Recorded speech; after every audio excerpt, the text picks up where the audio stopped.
Let's do this. Audio test. 1 2 1 2 audio. I don't know. I can't see the stream. Or I can see the stream, but I can't see the chat. The chat thing's broken. How do I fix the live chat? People are watching, but I cannot see them chatting. Let's post around a little bit.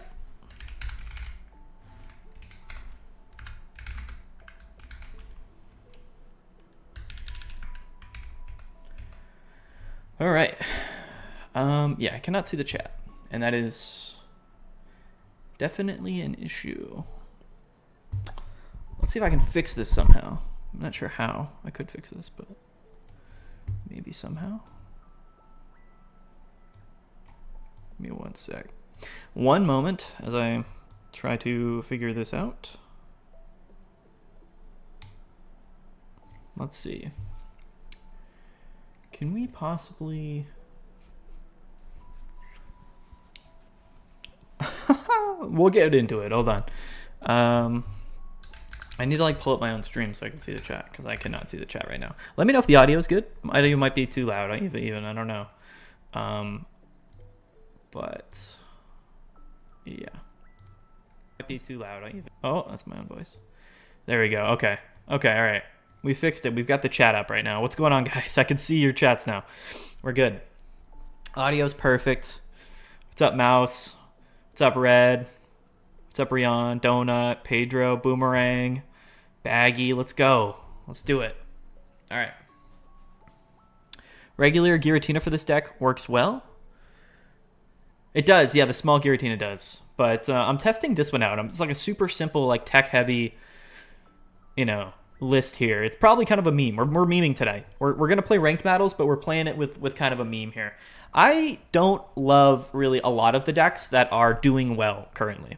So for that reason, I have sort of avoided playing anything that's like super meta or anything like that. So I wanted to just play something that could at least get me to Masters, but would be sort of an interesting journey. At some point, we can pivot. If we just can't win games with Lunala, then we're going to pivot. But I wanted to play something a little bit different, so that's why we've got Lunala here. Yeah, hopefully it goes well. We are still using Giratina, but we're using it in a fun way. I think Giratina is just really good, to be fair. But also, like, there's no real other way to play Lunala other than Giratina. So it's kind of like it's a bit of a trade-off. You know what I'm saying? We either play Giratina, or we play Lunala, or not Lunala, but we have to play Giratina. You know what I mean? True. Let's do it. Same was running some Arceus Tina. Yeah, man. Have I tried using Mewtwo? Yeah, so Mewtwo in this deck's interesting. Again, it's nice realistically only for the aspect of hitting for 150, which of course does come in handy. But it's also not doing anything in terms of like the strategy. The thing is, when you minimize the deck list down to Lunala and Giratina, then the only two cards that are in your deck are cards that work for the flow and the combo of the deck. The small Giratina is good because it's free retreat, which is definitely really useful. But to be fair, half the time we're just going to be going into Giratina and then attacking. So that's sort of the strategy, is to just double up on Giratina, start attacking, and then follow up with Lunala. That's literally like the strategy of the deck. And I think when you minimize the strategy and you kind of reduce like the complexity of all of the different Pokemon, then things are a little bit more consistent. That's my hope, at least, but we're going to try it. Hopefully we don't run into Oricorio. Yeah, that's basically the gist there. If we run into Oricorio, then we're kind of toast. So, I mean, if we end up seeing multiple Oricorios, then for sure, right? We can just kind of go ahead and run one of the baby Giratinas. Because I think it does 70, right, for 3. So, I mean, one of the small Giratina is maybe worth it. Then we'd probably have to cut, like, something from the deck, like maybe Guzma or whatever. But I think we're probably going to see a lot of Solgaleo Lunala. I don't know. We could even cut the stage 1 for Cosmog. We could just cut that and just go straight to Cosmog, to Lunala, and not run the stage 1 evolution. Because we are running 2 rare candies. So, anyway, let's get into it. Yeah, Oricorio's an auto lose for sure. But, we'll do our best there. Brad, good to see you streaming more. Yeah, man, I appreciate that. I tried this deck. It's bad against old decks. Guarantee Cyrus play. Yeah, Cyrus does kind of beat us. But to be fair, like, if the deck is flowing the way it should flow, then, like, we should just do the stuff that we plan to do no matter what. You know what I mean? Like, they're going to have to deal with like a turn 3 Giratina and then also hopefully a Lunala if we can live and attack with Giratina. That's the idea. That's literally just the concept of the deck. We are going against Solgaleo though, which is going to be tough for sure no matter what. It kind of comes down to like whoever just gets the setup going. But Solgaleo is so good. Like, I thought about just playing Solgaleo, but the issue is that there's so much fire, and I don't feel like Solgaleo. Honestly, the best new decks are Solgaleo and like the grass decks, like Decidueye or Meowscarada with like Serena or something like that. But the issue is like everyone's playing fire and everyone's playing Incineroar, which are good against those decks. So it's kind of a catch-22. You know what I'm saying? It's one of those scenarios. We do have Guzma in hand and Lunala, so we're kind of just hoping to draw into some stuff. But yeah, we can just go ahead and we're just going to boost up. That's the fun thing about playing this particular deck, is that it's literally all about just sort of pumping up Giratina and attacking early. You know what I mean? You're not using the one non-Giratina just in case for Oricorio. We're not, no, because I don't think it's good at all really in the deck other than Oricorio, and I'm just hoping we don't hit Oricorio. But if we lose a couple of times to Oricorio, then yeah, we'll just pivot. You know what I'm saying? We'll just change it up a little bit. No tool card from our opponent yet, and we draw into the research, which is exactly what we want here. And we can kind of double up here. There's a Sabrina too, and another Lunala. Okay, sure. So yeah, let's just Broken Space Bella. We're gonna take a smack here. And, you know, unfortunately, if he does kind of go into his Cosmog, or if he evolves into Solgaleo here, which he's going to, like, to be fair, it's definitely a Solgaleo play here. We don't have Lunala. We don't have a rare candy, so that would be tough here. Okay, he doesn't, so that's interesting. We are going to go down to a Solgaleo attack, which is bad. We also still don't have Lunala. Okay. So, we've got some options here. Are they good options is the question. We'll play the Pokeball. There's another Giratina. We'll slap this down. We get KO'd by Solgaleo next turn. If he doesn't have it. We could Guzma preemptively, but I don't think we're just going to attack. I mean, it's because Solgaleo is going to KO us anyway, right? We could Sabrina, but he just bring up this Cosmog. I think we always hold Sabrina no matter what. Because we just KO and then hope for the best, I think. Truthfully. If we have to, though, yeah, I mean, it all just depends on what we draw next turn, you know what I mean? And I don't think it matters if we play Guzma this turn. I'd rather hold it in case he, like, capes the... in case he capes, like, the Solgaleo or something like that. So we're just going to ride out with this. We're going to hold red. And we're going to hold Sabrina and We're going to hold everything here, in fact. And I am just going to KO. We could not KO, but I think it's always better to KO, I believe. Because we can live a hit from Solgaleo regardless. So we're just going to hope that he doesn't go into Solgaleo here and KO. But even if he does, then, again, we're kind of just hoping that we can go into, like... We just need rare candy, to be fair. We've got 9 cards in deck.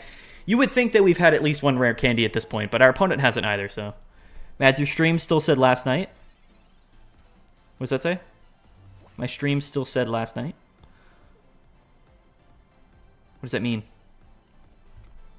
What does it mean? Did I do something wrong with the stream? What happened? Let me know. He split energies here, by the way. We're chilling. Oh, the title? Oh, last night. Oh, okay. All right, yeah, true. I gotta edit that. That's good calls. Good calls. Oh, okay. We do actually get we get Sabrina here. I mean, we're safe to just go into Cosmog, right? So I think we always do that. He can't attack us this turn, so we're gonna do that. How do I? Oh, I can edit it right here. Yeah, there we go. There we go. I'm gonna change the stream title. Got it. Thank you for calling that out. I appreciate that. Thank you so much. Am I from Boston? I see my hat. I'm not from Boston, but I am a Boston fan. I am a Boston supporter. I think we're cooking here, guys. I don't know. Here comes the Rocky Helm. Again, my whole hope with this deck is that just the pace of Giratina sort of wins stuff out, and we draw the Leaf as well, which is pretty cool. I think we do play that Leaf, actually. I mean, is it ever actually worth it for us to not attack? Right? What does attacking do for us here? At all. I think we would rather just like double boost the energies, right? And go into this Giratina. Because if we go into this one, we attack. Then if he does get Solgaleo, we get KO'd. But if we go into this one, we don't have Lunala yet. So if we go into this one, We don't attack, but we're not going to win if we attack anyway, right? So I kind of like that play better, honestly. We are kind of burning the leaf here, but I probably should have done that in the other order. Love your videos, bro. First time watching the stream. Can you ask about Infernape EX, state your opinion about the theoretical deck? I think Infernape's fine. I don't think it's as good as the other Fire Stage 2 Pokemon, which is just the reason why not many people are probably talking about it. Bats is a Sixers fan. No. Yo, Theo does not like the Celtics. That's pretty funny. Yeah, I think we have to do this because we just don't want... You know what I mean? We don't... I mean, he could just have Solgaleo, Rare Candy, Cyrus in hand, but to be fair, we don't have Lunala set up, so this is like the only strategy. We have 8 cards in deck with 2 Rare Candies, and I think we've got... Oh, that's a win. Easy, quick win against Solgaleo. Let's go. Even without Lunala, we just Giratina. We just Giratina'd him to death, and then he quit. Let's go. Early W's with Lunala. I don't expect this to go long. To be fair, like I've played a good amount of games in ranked mode so far, probably like 50 or 60. And to be fair, like I have played only meme decks. I've just been testing a bunch of random stuff because I think the format's not really figured out much at all. So there's been no consistency in my games. So I'm not really super worried about my win rate or anything this season. I'm more so just kind of playing for content. I don't want to, like, I'm not going to be able to play that many games. I'm probably not going to have time to like grind to like top 1,000 or anything like that. So I figure we'll just have fun with it. It was fun. Oh, I think we hit the Oricorio, boys. Let's go. Tough. Second game in, already playing Oricorio. You hate to see it. Oricorio is quite literally an auto lose unless we just like immediately pop off here, which I mean it technically is possible, but it's probably not that possible. This is what I was saying. If we're gonna just be hitting a bunch of Oricorio, then we kind of have to include at least one of the small Giratinas in the deck, which I didn't want to, but you know, I mean, it is what it is, right? Let's pull the Giratina here off the Pokeball. Let's go. Oricorio is the bane of my existence. I mean, we would just play one of the small Giratina, and then I think that just completely like walls, and we would just beat him. We would just beat all of those decks, but yeah. Yeah, we always... Well, I guess we should... It didn't really... I don't know why we attached here, to be honest. But yeah, let's just cape here. And then Giratina next turn. I forgot, like, the teleports at attack. But it's all good. You can also use 1 Jinx to deal exactly 70 damage against Oricorio with 2 energies. That's pretty funny. That is pretty funny. There's the Oricorio. And now the game's over, literally. There's literally nothing unless he benches 3 other Pokemon, which would be pretty funny. It's not likely, but yeah, there it is. The game's over now. The game is now over. We have no way of winning. Could we just concede here? Right? I don't think we play this out. I think we're just wasting time. Is that the play? Do we sack it here, guys? I think we move on. I think we have to because we can't win. We don't have any way to attack this thing. That's pretty funny. Okay.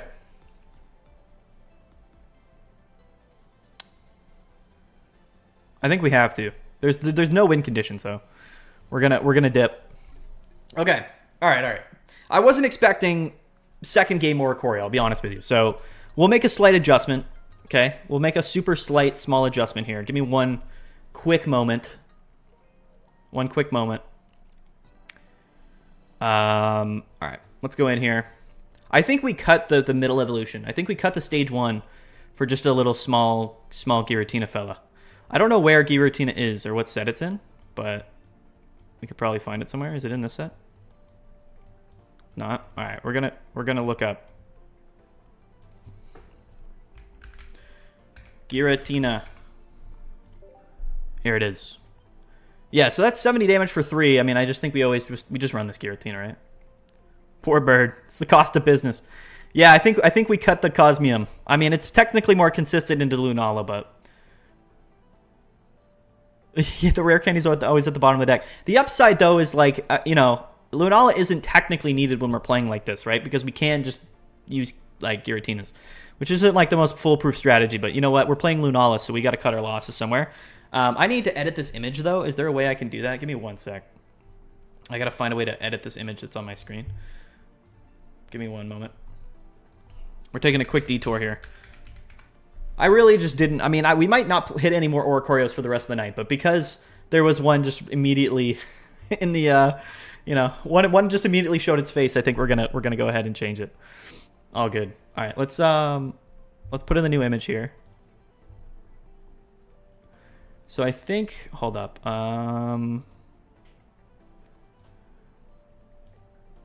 Okay, let's see. I think we can just do it like this. Give me one sec.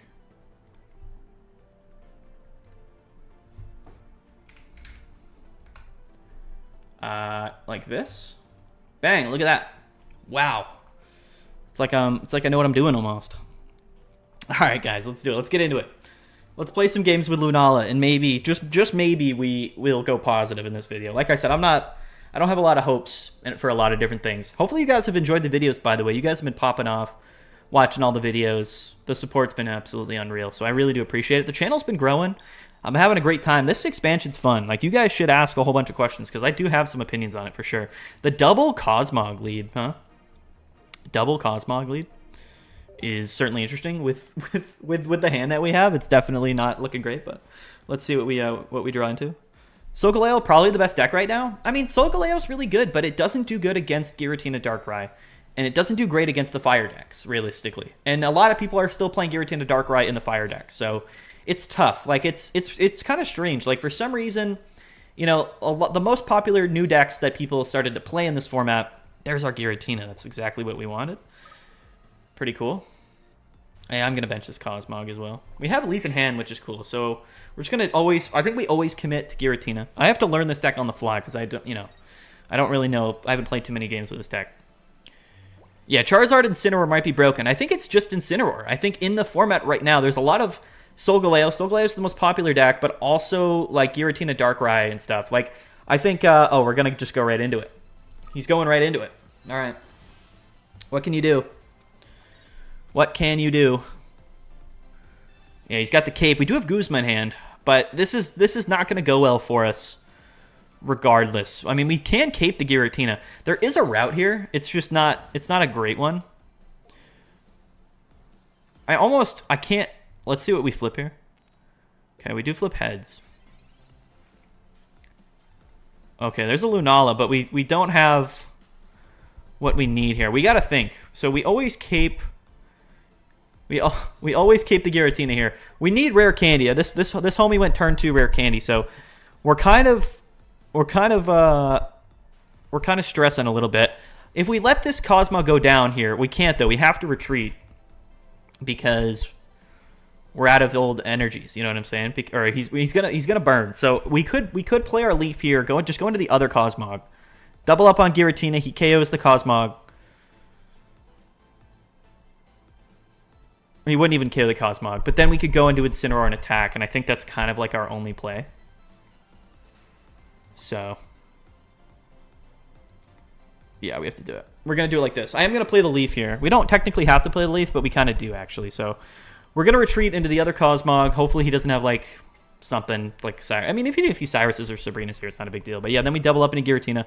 We're going to sack one of these Cosmogs, but hopefully we just draw into, like, a rare candy. Because without rare candy and without Lunala, like, technically speaking, we can hit him, and then we'll go down to 150, and then he can hit us for 140. And we're living, but then we're kind of we're hitting a little sacrifice fly there, so it's not really great. We're kind of really relying on Lunala. Steamzard and Incineroar deck is pretty good. Just got to Ultra Ball 4 with it. Nice. Yeah, okay. So he's going to play the Cyrus, but that doesn't really matter, though. Have 10 wins in a row swapping with Incineroar deck. I thought about playing Incineroar tonight, except the problem with Incineroar is that most people are playing it with Charizard, and I don't like that. I like playing it with Turtonator, but I don't know if Turtonator is as good. Like, I think Incineroar is just really well positioned, truthfully, because it's mostly just well positioned because of, oh my goodness, another Giratina. Okay, yeah, this is definitely iffy. He burned his Cyrus preemptively, which is interesting. Without Lunala, though, we're cooked. Like, we just need rare candy. We have 2 rare candies, 2 research in the deck. It's just we're not drawn. Our opponent drew the old rare candy combo, and we have not. So I think we always just attack here. We don't have to play the old Guzma yet. So we should live here unless he's got like Red or Giovanni or something silly, which he might, right? He does 140 with Scar Charged. Smash. So, okay. So here comes the Torcat. Okay. He's just got the red in hand. Okay, all right. Well, nothing we can do there. Okay, there's nothing. I don't think there's anything we could have done about whatever just transpired right there. That's crazy. All right. You could try small Cresselia for your non-EX. Beats Oricorio. Maybe. All right, we got super high rolled there. We got absolutely blown out by an Incineroar who went just turn 1 or turn 2 rare candy into red combo. That's crazy. Pretty funny actually. In all retrospect. Yeah, we're not winning those games for sure. But that's why I think Incineroar is good. Quite frankly, is just because it's good against Solgaleo. And it's really good against Darktina as well. And even just the burn, like you can beat Oricorio with Infernape with Incineroar, just with the burn, which is really funny actually. Especially if you're playing like 2 copies of Lily, it's kind of broken. What do we always lead with Giratina here. Pretty sure we're going up against a dark deck, which is kind of scary. We do have Sabrina Pokeball Red in hand. Crabominable is good against them. Crabominable is pretty good. This is Giratina, but this is Lunala, so it's not a real Giratina deck. 50 damage for 1 energy is good. Yeah. Yeah, I like Mewtwo. I personally do. Okay, so we've got all our basic Pokemon down. I don't know how exactly relevant that is. Oh, here's this Giratina, which we like. I don't know about benching stuff yet. Like, if we bench something, is it? I guess we always bench this Giratina. There's no reason not to. All right.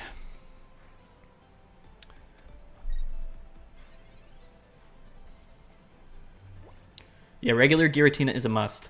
I think so. I mean, I guess if Oricorio is going to see that much play, I think we got to do it. I think we got to play it.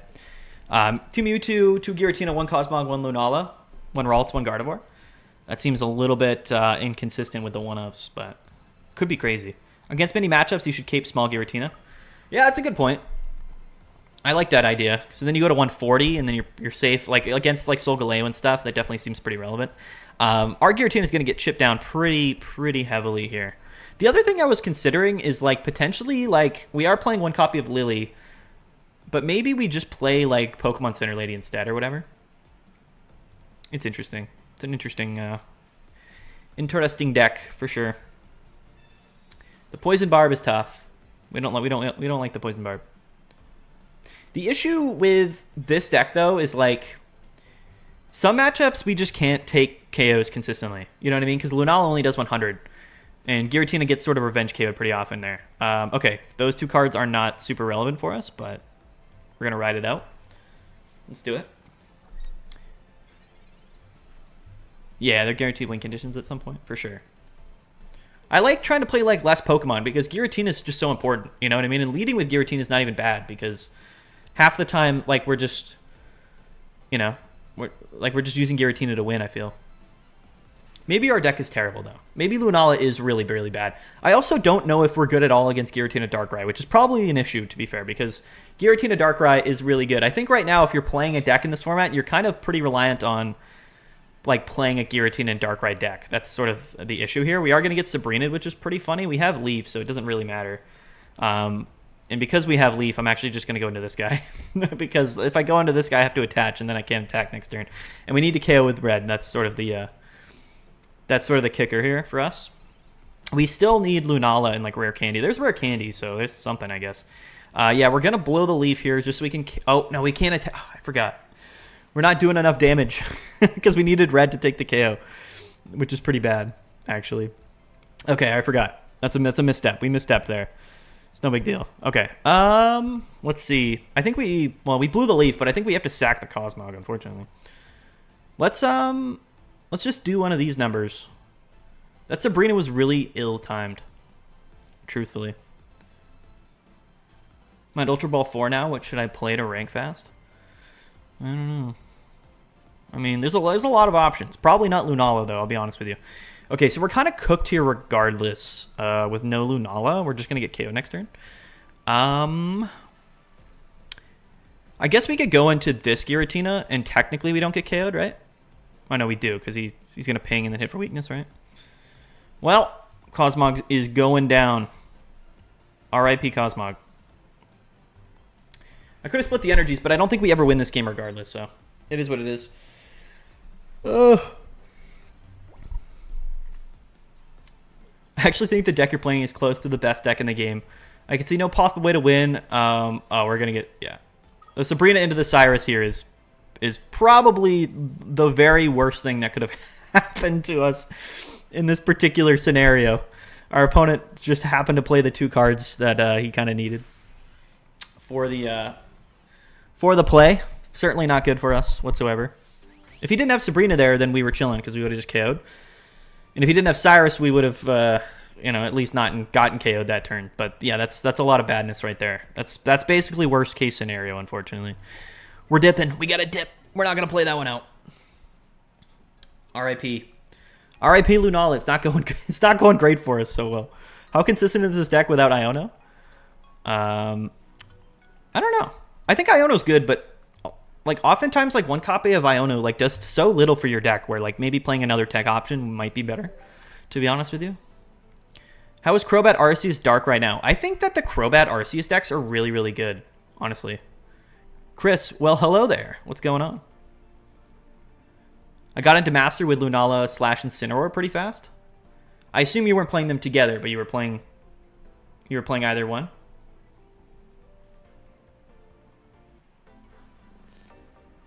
Yeah, it's a bad matchup against Darktina. Yeah, that's kind of the problem for sure about Lunala, is like we don't love the Darktina matchup. Looks like we're playing another Oricorio, so okay. So pretty commonly, I suspect like in ranked battles right now, the most common decks are going to be like Oricorio, Solgaleo, and Darktina, with like probably some fire decks thrown in there. I would assume those are probably like the decks that you're probably going to be facing, which is interesting, right? To me, I feel like Incineroar is a good pick. I really do like Incineroar. We get Iono, pretty cool, turn 1. The best Lunala decks in Ursies today use Lunala like yours, but with Rayquaza. Yeah, Rayquaza is actually an interesting one. I actually do like Rayquaza. I don't know exactly like how... I don't know. It's interesting. I think Rayquaza is good. I don't know exactly how I feel about it, but... Another Giratina. Okay. We need the small Giratina, because I just know these Oricorios are coming out, so... Research into another research into a Cosmog. Pretty cool. We're not going to bench anything yet. I suppose we... Yeah. It's okay. I mean, are we really going to get Sabrina here? We could afford to just bench another Giratina. There's no reason not to, right? So we're just going to do that. Dual Energy Crobat Arceus with 1 Oricorio good. Been having success with it. I mean, I just think that the Arceus Crobat stuff's really good. I think Oricorio is actually a really good card, but I think if you're playing Oricorio, what you want to do is you're probably going to want to not necessarily play it like in an electric deck, but I think you want to pair it with like what I've seen is best for Oricorio right now is pairing it with like Greninja and with Giratina, or pairing it with like Crobat and Arceus, or like some other sort of combination of all of those things. That's like what to me seems like the best deal, but anyway, could be wrong there. All right, there's the small Giratina like we needed, and the Lunala. So okay, we're actually drawing cards here, which is pretty cool actually. I think we are gonna cape this Giratina. I don't know if it'll matter. I guess we could wait on it, but I generally kind of feel like it's the play. Okay, we've got all our guys here on the board. We're chilling. Okay. So I think we still just double up on the active Giratina, because this Magnemite's the issue, right? I guess we don't have to double up. We could just attach to Giratina here. The benched one. No, I think we always just do this. If we... Giant Cape doesn't really do anything for this Giratina, does it? In this particular matchup. I want to use Scarm with multiple items, but I'm afraid of Guzma. Yeah, and I think the developers kind of understood that was sort of the case. I'm actually just gonna cape. I want to hold cape. We could get Mars or something, but I'm gonna hold the cape. Yeah, unless Magnezone uses Giovanni, right? We'll hold the cape. I mean, he's not gonna go into Magnezone this turn, and if he does, he's not going to attack, right? So, truthfully, because Lunala's out, we can if he goes into Oricorio, we can just KO with this Giratina. But if that happens, we'll cape this Giratina. I just wanted to wait and see, because if like he does evolve, you can add, sometimes that extra 20 HP on the Giratina EX might be useful too. So he's going to cape the Oricorio, which is pretty annoying, actually. We are playing one copy of Guzma in our deck, but that's pretty annoying here. We see the Sabrina, which is kind of crazy, actually. I don't want to go into this Giratina preemptively, although, I mean, I guess we could. Does it actually matter? He's 2 at KOing us anyway, right? But the Magnezone scares me, is the only thing. If we go into Lunala, then we're kind of wasting an energy.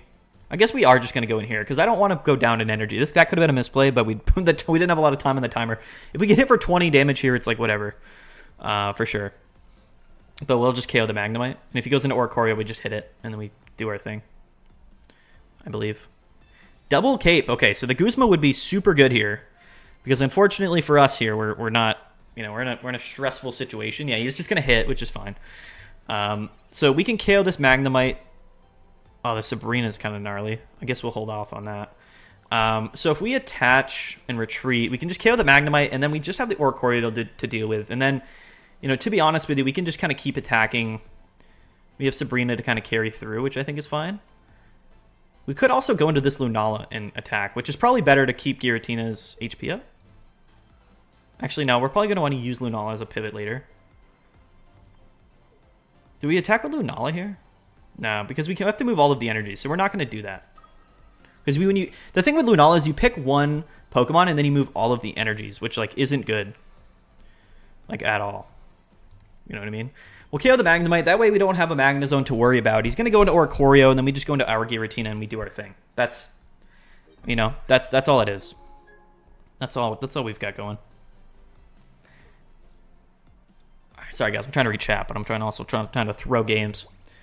Guzma forcing you to hold items is extremely annoying. Yeah, I mean I think Guzma's smart. I think it's a good thing that they added Guzma to the game, quite frankly. The Leaf is kind of crazy, but we never play Leaf here. We always just retreat Lunala to this Giratina. Because Leaf, like, we don't need to Leaf here. We don't need to go into another Giratina, so let's do it.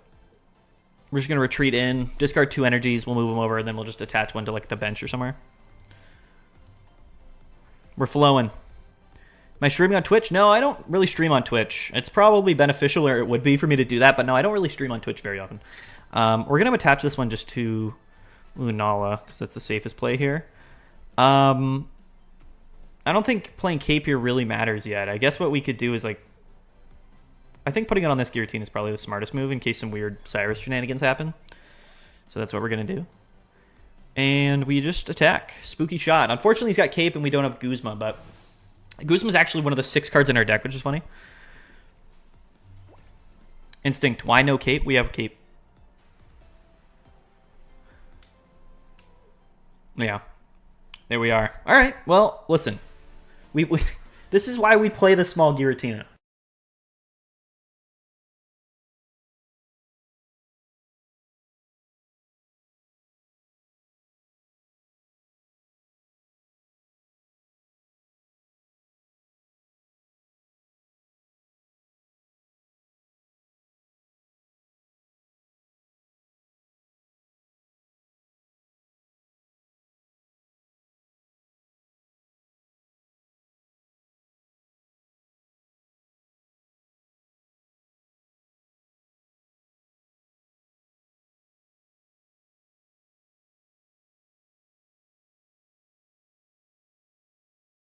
We back?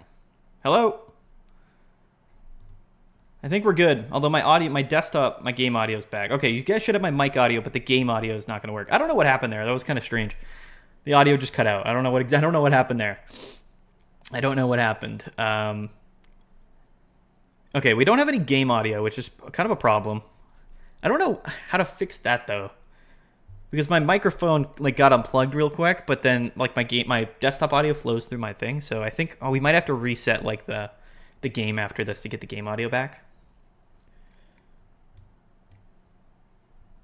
Clefly or Crunch Mawile better? That's an interesting concept here. We just get turn 1 Marsed? That's nuts, dude. Our opponent's wild. Pokeball, red, Giratina. I mean, it's not a terrible hand. We would like research, I think, here. We're going to need Lunala. Like, That's sort of the main thing with this deck, is like we're going to need... Ooh, the Sabrina. Yeah, we're going to have Lunala for this matchup. What am I using to play on PC? I'm using LD Player currently. And it's pretty good. I don't mind it. Okay. The problem with leading Cosmog here is like it's never good. It's actually quite bad because we're probably gonna have to sack it. Because in order for us to attack on turn 3, we have to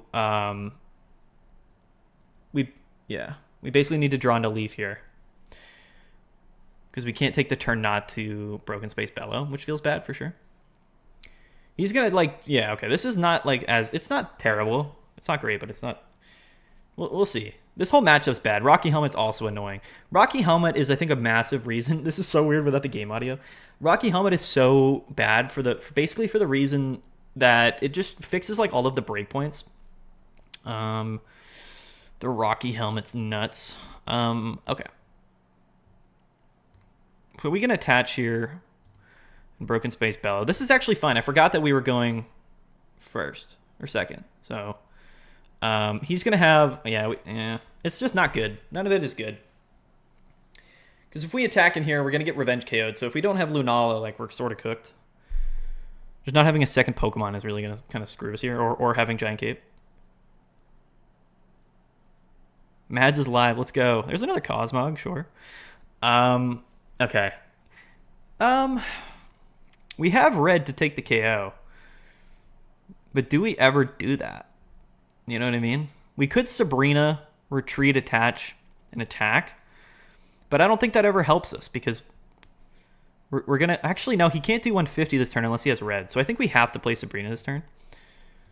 Even though we're not taking the KO, I think we have to do that.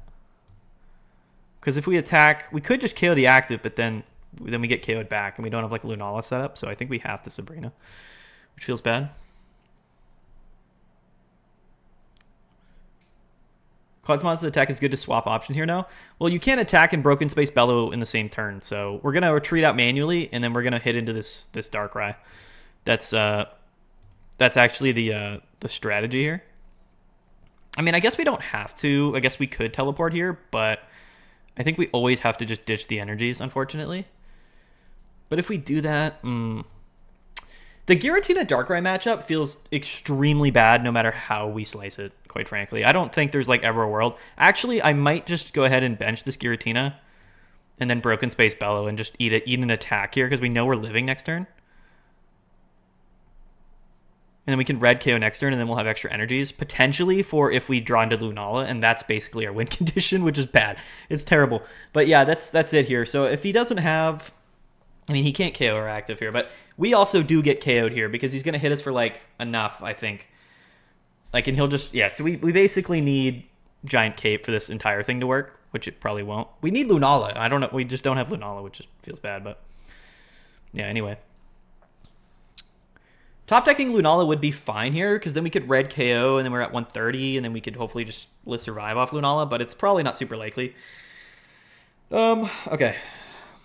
We top deck Lunala, so that's something. Although he did Giant Cape the Darkrai, which is terrible for us. Quite terrible, actually. Okay. Well, let's do our thing. Let's do our thing here, guys. Do we just attack with this Giratina? I mean, he's gonna have like Sabrina. That's the issue, right? Or he's gonna have Cyrus and stuff. You know what I mean? We only hit for 150 here. This Giant Cape is so bad. This matchup is absolutely terrible. I don't think we can ever win this. I'm trying to think here. So if we go into Lunala, we can hit this for 100. And then Lunala doesn't get KO'd. The thing is, he's running Cyrus and Sabrina, and he's only got 8 cards in his deck. You know what I mean? So unless we don't have Mars in our deck. If we attack with Giratina here, we go down to 130, and then we just get KO'd. So we have to go into Lunala. Pretty certain. I guess a second Lunala could help us, but yeah, it's just bad. It's just bad, being like kind of like a turn behind. All right, we got to speed it up here. Our turn is about to be wasted. Bang. Super speed. We're just going to Lunar Blast here. There's no reason to play red yet. Yeah, he'd have to top deck Cyrus or Sabrina. I mean, he's got 5 cards in hand and 7 in deck. Like, he's got them in hand already. He's even just going to thin more basic Pokemon out. That's the big thing about Giratina and Darkrai is, like, it's just... It's too much, like, damage. Where, like, in the mirror matchup, if you're not also playing it, like, it's really hard to, like, also hit these breakpoints. Realistically, like, you have to be playing, like, a Stage 2 Pokemon, like Incineroar or something that can also just kind of take the KO. And there's not that many times where that's the case, unfortunately. And we just don't have enough energies here. I guess we could, like, draw into the Lily, which would put us at 120, but then Giratina's KOing us, right? So, you know, it just doesn't really work that well. If we go into Giratina here... Yeah, we can't go into Giratina. Giratina's our win condition. Yeah, if we hadn't, like... Yeah, this is just not it. I guess technically... Well, no. Yeah, no, we never win this. The only way we win this is if he doesn't have, like, Cyrus or Sabrina and we draw Giant Cape. That's literally the only scenario where we win this. But it's literally, like, the mathematical odds of that happening are so slim. Gets online pretty fast. So many fuel slots. Need Iono and communication. Lily's not effective because you don't attack with Lunala anyway. I mean, you do attack with Lunala for sure, like, quite often. There goes the red, which is kind of our win condition. If we just had one more energies, like, on our board, then technically we would have had the game right here. We had one less energy than we kind of needed. You know what I mean? Like, that's the main issue, unfortunately.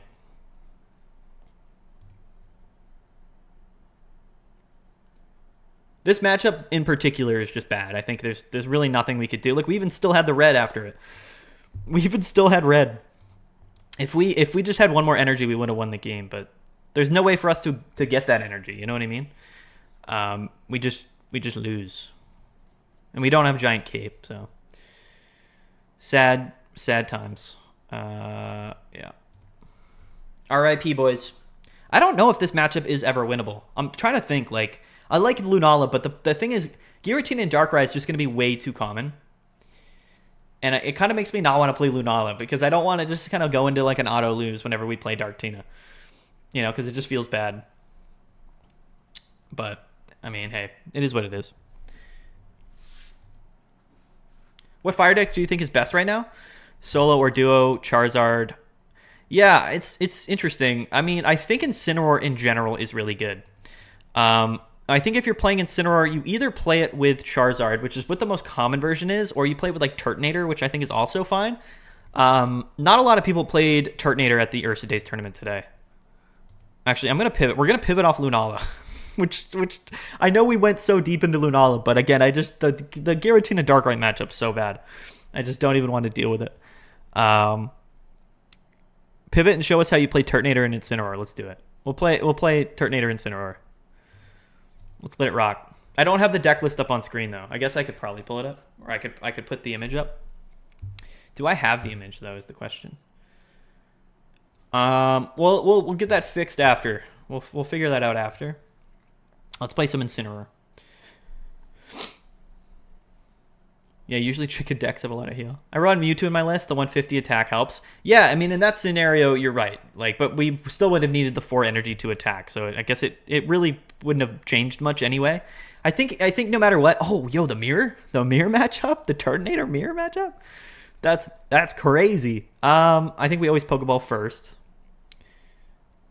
What are the odds, guys, that we just go straight into the mirror matchup? What? Actually, that's wild. Bayonet Mewtwo control deck any good? It's not bad, that's for sure. We had Kiawe, but if he Kiawe's this turn, then that's bad for us for sure. Okay. Let's see. Let's see. Going first is certainly, like, not terrible, but it is when you lead Turtonator. And we also don't have Arcane or anything, but I don't know if I want to bench the second Litten. I also should restart my game so we can get game audio, because this is, like, pretty dreadful to not have any game audio.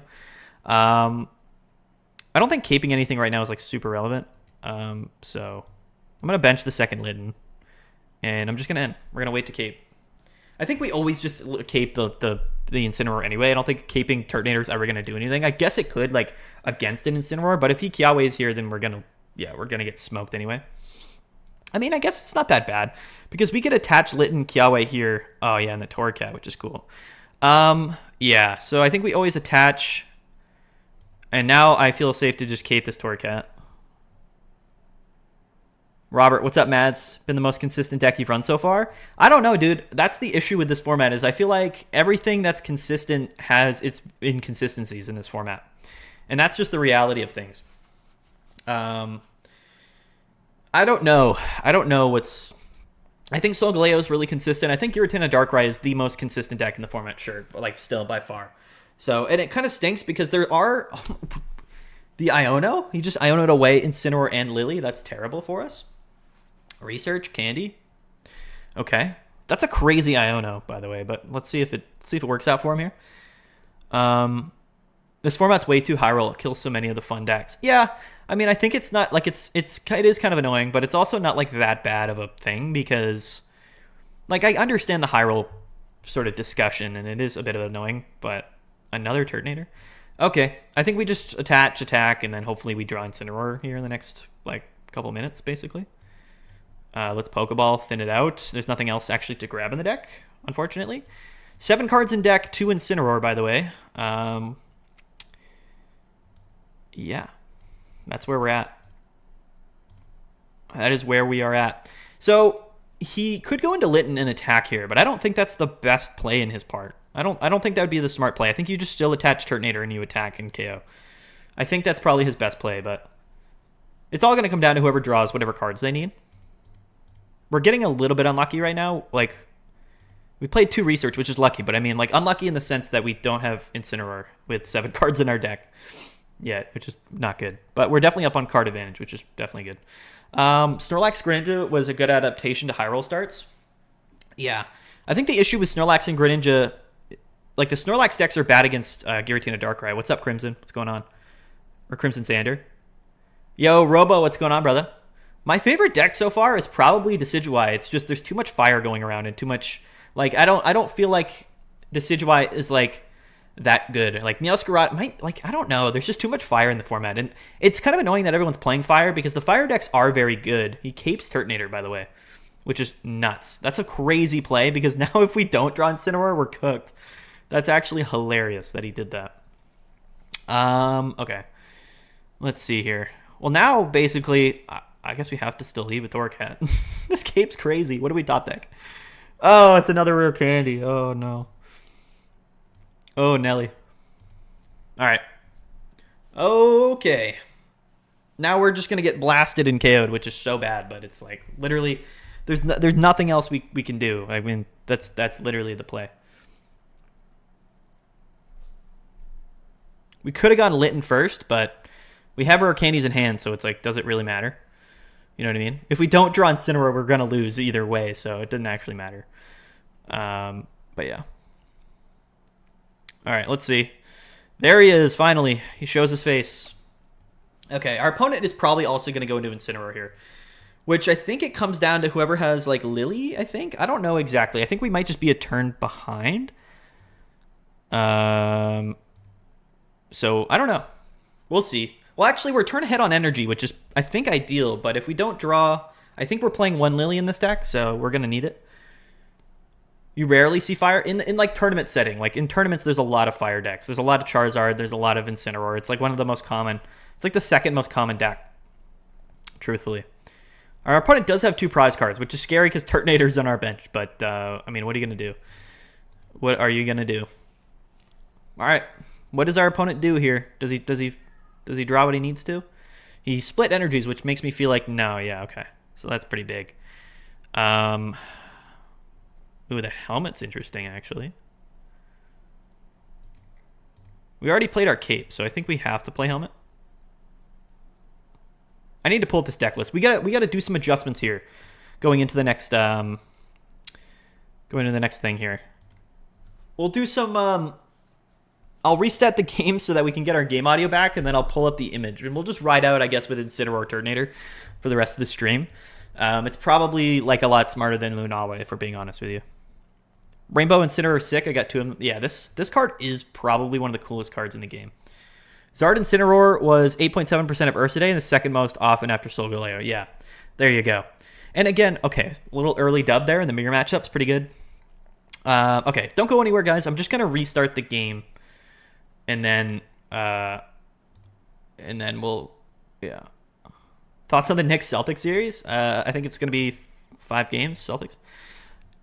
Another 10% with other fire variants. Yeah, fire is very, very common in competitive play, which is tough because like the only real counters to Giratina and Darkrai is unfortunately it's just other it's grass decks. It's like Decidueye, it's like Meowscarada and stuff. So there's no real room to be playing those grass decks because everybody's playing fire, which is again really bad. Quick check, touching 1 energy attach. Okay, all right. Here's what we're gonna do. We're gonna close this down. We're gonna restart it.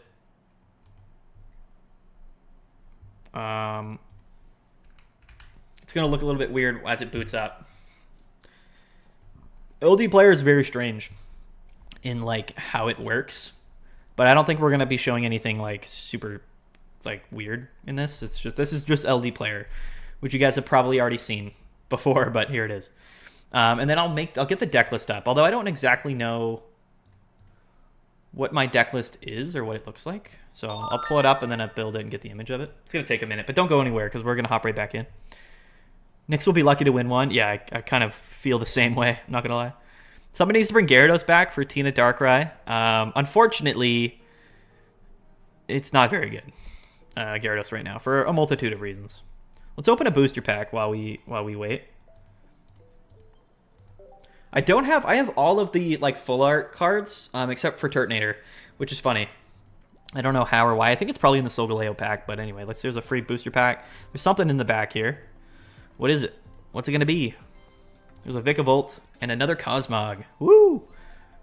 Do I think Incineroar is better than Charizard? You know, I actually do think Incineroar is better than Charizard, quite frankly, which is kind of funny, but yeah, I do think it is. But again, the most popular way to play Incineroar is just with Charizard, which I guess kind of makes sense. But at the same time, like I do like Turtonator. It's just weird. It's a weird sort of dilemma. Okay, we got game audio back, right? Can you guys hear it? Yeah, you can hear it. Okay, so we need to get the image of the deck. So let's go ahead and pull that up here. Yeah, we'll go into here.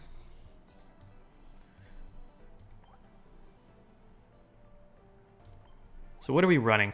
I'll have to put this through Deck Builder and build it, which is again pretty funny, but give me 1 sec. Don't go anywhere. We're getting right back to the action very shortly. Where is my Deck Builder? Do I have it anywhere? Okay, hold on. Go on Limitless. Go to the old Deck Builder beta. All right, we'll put 2 and 2 together here, guys. One moment. So we've got Litten with Heat Tackle. We've got Torcat, Incineroar. I'm going to put both rainbows up there because we have at least one, so that's how we roll. How do you spell Turtonator? Is it with a U? It is. Okay. Rare candies. Pokeballs. Do we want to change the list around is the question. We have... Okay.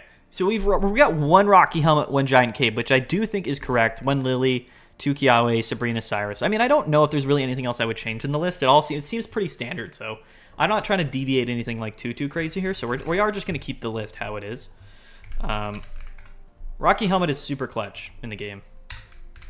I believe that. I genuinely do believe that that's the case. All right. Get my image built up real quick. These are the things we should have done preemptively, but I came out of the stream pretty indecisive about what deck I was going to play. So this is what we have to deal with here. Okay, so we'll go and we'll change this. Pull up the new deck image. And there it is.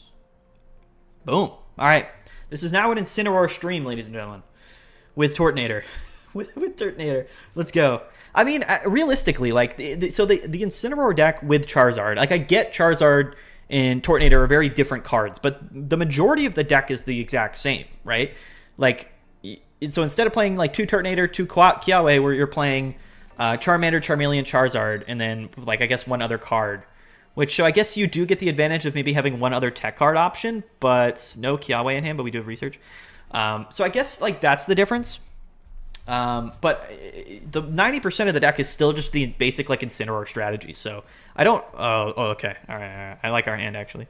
So, you know what I mean? And I think the other upside to Turtonator is that you can technically go, like, Turtonator into Incineroar. And that should be a really strong combination.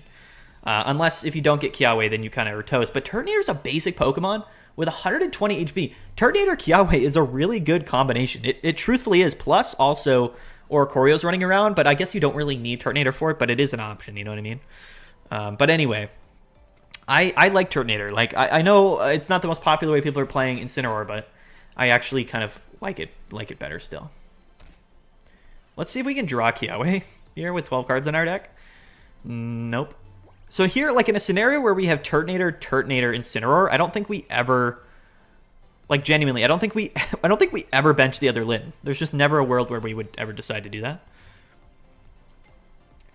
We also have Sabrina if we wanted to bring up this Marshadow, which could be funny to do this turn, actually, now that I think about it. But I think it's always worth holding it. Early Sabrinas always lose you games. Please run Mightyena.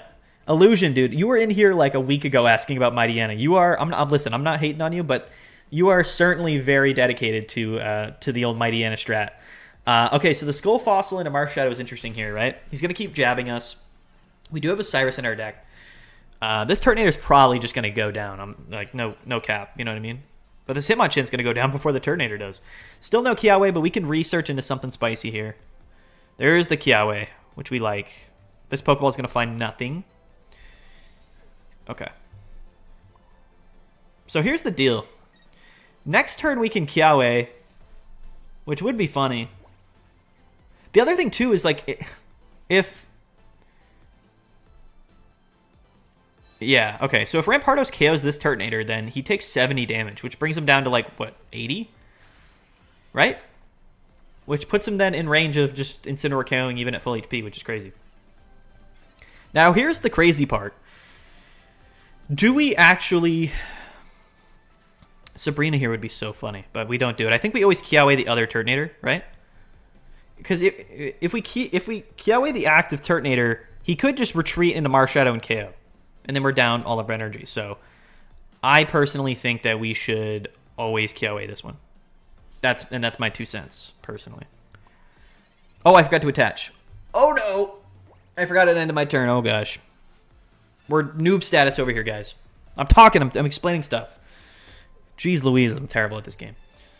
Does fire burn Oricorio? Yeah, it does. So, yeah, like the Fire Fang doesn't do damage, but it does burn him. And then, so he takes 20 guaranteed damage, which is pretty funny. Lunala was very underrated looking back. Yeah, Lycanroc, Guzma. Yeah, for sure. I actually like the Lunala better. I'm not going to lie. I actually like the Lunala better. I guess I understand Solgaleo is like the new card, but... Trust me, like, the format is not very kind to Solgaleo, and it doesn't do good into Dark Teen. It's not going to last, especially, like, if it doesn't place really well at Ursa Days this weekend. People are going to just shift to Fire, and then it'll just be Dark Teen and Fire. And then there's not going to be that many options beside that, because Fire gets rid of the Grass stacks, which get rid of Darktina. So it's probably going to end up being Giratina Darkrai with Fire, and then maybe some, like, other strange sort of options, like, in that part of the world, but I just don't really necessarily see all that happening. He goes into Riolu for whatever the reason here. I can't possibly fathom why. That's a crazy play. The funny thing about this list here, like our deck, is that because we didn't Kiawe the active, like we're actually just stuck doing nothing, which I think is super funny. I guess now we'll just attach to the active. Get the process rolling. We still hold Sabrina. Oricorios, yeah, for sure. What are my current S tiers? You know, I don't know. I think we're going to have to wait and see how the Ursa Days finishes up, because I have my opinions, but I think that the format has so much parity now that it really is, like, very dependent on I just think the format's super dependent on what decks are seeing play. Like, I think there's a lot of really good decks that, like, technically speaking, don't have as like aren't as strong as some decks that just aren't seeing enough, like that are seeing less play. You know what I mean? So like in a world where like if Fire wasn't seeing a ton of play, do we ever bench this Litten here is the question. I actually feel safe benching this Litten right now, which might be the wrong play, but I kind of feel like it's the right play.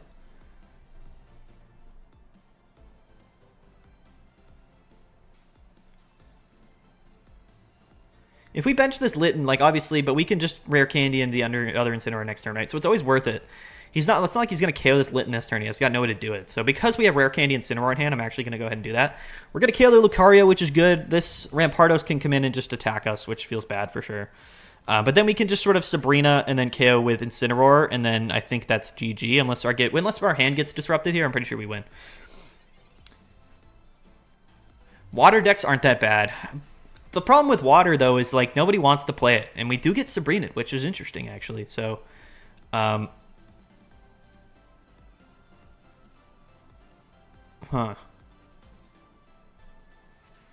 Okay, so do we go into this Litten here?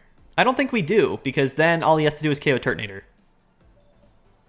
Although, if we go into Litten, it gets KO'd. I am actually going to feed him the Litten. I'm actually going to do that. I just don't ever see him having another... This could be the wrong play, but I don't... Like, he doesn't have two Sabrinas, right? So, like, we're not in a bad spot. He's just going to KO here, and then we KO, and then we live an attack, and then we Sabrina, and then we win, right?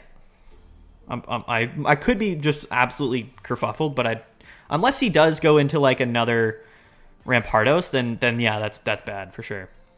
We have Lily anyway, which is kind of nuts, but yeah. I think this is kind of the play we have to make. If we don't Sabrina here, we do have a Cyrus in the deck as well. So 4 cards left in the deck, and... Oh, no, wait. Do we have Cyrus? We do have Cyrus, yeah. So, I mean, the odds of us drawing that Cyrus are pretty high as well. We can KO here, live the attack from Rampardos, and then I guess just sort of... Yeah. Okay. It all comes down to whether he gets another Rampardos out, I think. We'll see. 4 cards a deck. It's kind of suspect, I'm not going to lie. Am I a Mighty Anna hater? I kind of am, honestly. I don't even honestly know what that card does. Good play. It could be. It really all depends on, like, if he gets a Rampardos setup. Yeah, he's... Okay. So that's actually really, really bad. I'm trying to think here. Like, can we win this? No, I don't think we can. The double Rampardos does screw us. What we need is... Yo, Kiawe is crazy. Yeah, okay. 3 cards in deck with Cyrus is very, very bad. If we Lily, we go up to... yeah, we're cooked. We also have Giant Cape in the deck, which would have also won us the game. Did anyone notice that? Does anyone else notice something real quick? Is that we have Giant Cape and we have Cyrus in our 3-card deck, which would have both won us the game. It would have put us... Oh, no, I guess it wouldn't have, because we would have... What are we about at 130? All right, yeah, okay. That wouldn't have won us the game, but yeah, this feels bad. Well,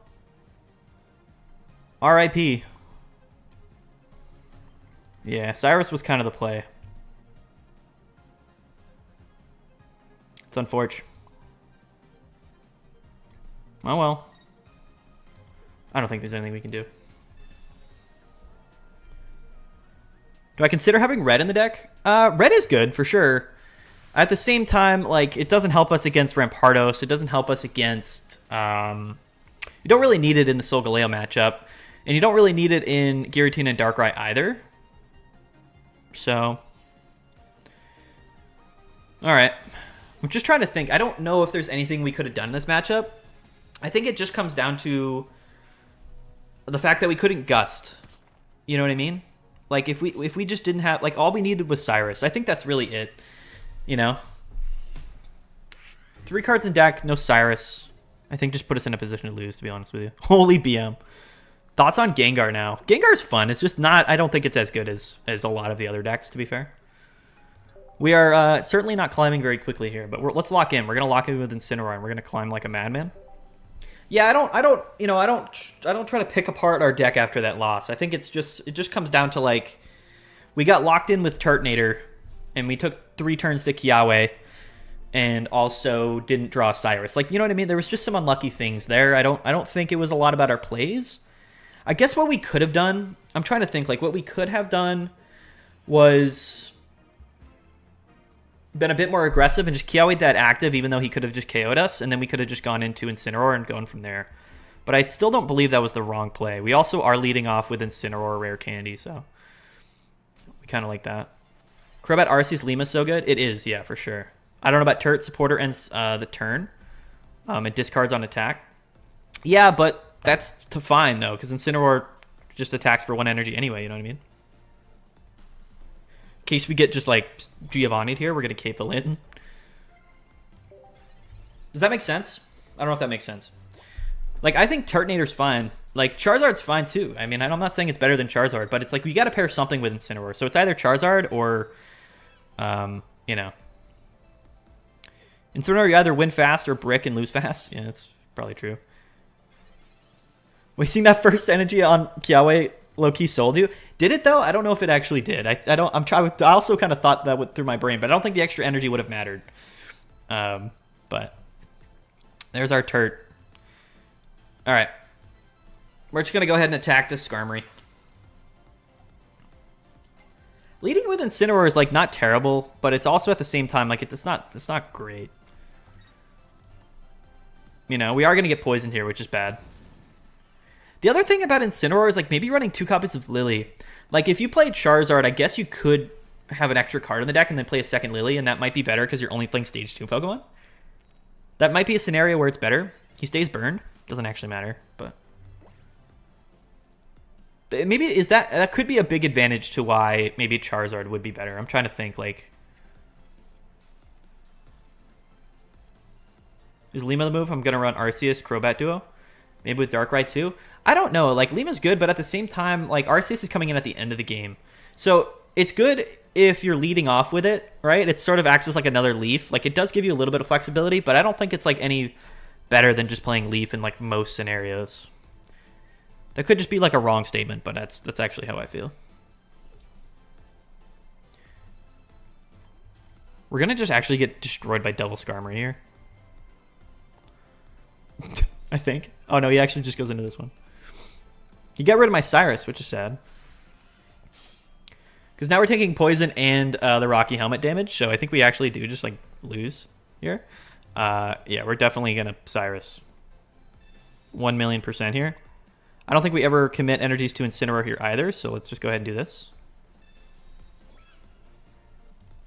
We're going to end up, like, suicide bombing, but it is what it is, right? It's so funny, though, like, how even, like, this matchup, like, our turn 2 Incineroar going up against 2 Skarmories, like, is actually not good. Like, it's actually not even a good matchup, which is hilarious. I mean, I guess it's fine, but, like, if he just, like, benches a Cosmog here, we lose. You know what I mean? That's kind of the funny part. What do I think about Gengar EX Dusknoir? Dusknoir is funny. Bait not Gengar deck, which looks annoying. Oh, the Giovanni! That's wild. That we did end up just getting Giovanni. Wow. We're getting toasted. 2 Skarmories taking down an Incineroar EX. Who would have thought? I guess we can just sort of attach and chill and then KO, but yeah. Oh, Kiawe. What up? What up, chat? I like more Snorlax Solgaleo than Skarmory Leo. Yeah, Snorlax is good. I think it's just worse in, like, against probably some of the more rampy decks. Like, Skarmory's really good. All right, we got the win there, luckily. Our opponent did kind of brick. Like, our opponent did brick in the sense that he didn't get Solgaleo, but, like, at the same time, like, he did just sort of... He did just kind of go nuts with the old double Skarmory. Giovanni, Rocky Helmet, Poison Barb combination. That was kind of nuts. And I need to thank my opponent, actually. I haven't been doing that. I keep forgetting, so we'll do better about that. What are my thoughts on the new Salazzle? I think it's totally fine. I don't think it's anything like to write home about personally. But I think it's fine. I think it's good. If I could just play Decidueye all day, I would. But unfortunately, I mean, maybe it is good. Maybe there's enough Giratina Darkrai. Like, maybe it is actually good. I don't know. It's an interesting thought. Ooh, Heatran Arceus. This is cool. I like this. Guzma is a tech card. Or the slot index. Do I think he'll be better in the future? I think it depends. Like, Guzma is really, really good. And you could play Guzma in this deck as well. You could literally just kind of throw Guzma into any deck, and it probably would provide a lot of value, specifically against Solgaleo. But, I mean, you know. Let's Pokeball first, because we have Incineroar and Torracat in hand, so we would like a rare candy. I think. Turtonator. Rare candy? No rare candy? Sure. Sure, yeah, that's cool too. I mean, we've got 10 cards in deck, so we could just draw it next turn. Double Turtonator is nuts. I guess we do bench one. Although benching one kind of feels a little bit bad, but yeah, we got to do it. Let's hit him, and then hopefully we can, like, I guess, rare candy next turn or something crazy. So what is this? Is this like Arceus Charizard? Is that what I'm seeing here with Heatran? Probably not a terrible deck. It's like Stoke Charizard with Arceus and Heatran. Seems like pretty good, actually. Okay. Interesting. Okay, so this guy is doing 80 damage to us, which means if we go into Torracat and we cape and we attack, then we get KO'd, which is unfortunate for us. But that means we can do this and then do this and attach, and then we do not attack. That seems like the better play in my mind. Let's hope he just doesn't smack me for 90 with like a Giovanni this turn. That would be funny. Oh, he's just going to rare candy into Charizard anyway. That's what we would. That's phenomenal. That's exactly what we wanted, actually. No, it's terrible. Terrible. Very bad for us. Oh, he's got the Guzma. He's got the Guzma. All right, I think we lost. We lost to the old Guzma. Wild. Wild times, guys. 9 cards in deck, no rare candy. Our homie just Guzma the life out of us. Well, I would wager to say we are cooked, especially with no Litten. Feels bad. That Guzma was wild. Someone was just asking about Guzma too. Oh, and he's just gonna, yeah, he just has Leaf too.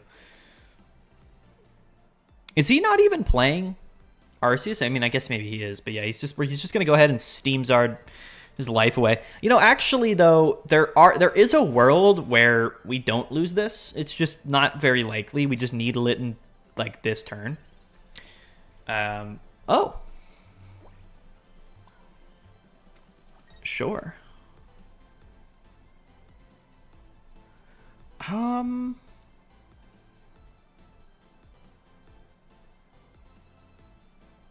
Do we Cyrus this turn? If we Cyrus this turn, he can just attack us, and that's whatever, right? But no, I think we just let Charizard attack here this turn. Although, if we Cyrus, then that could buy us a turn. Yeah, you know what? Yeah, I'm actually going to do it.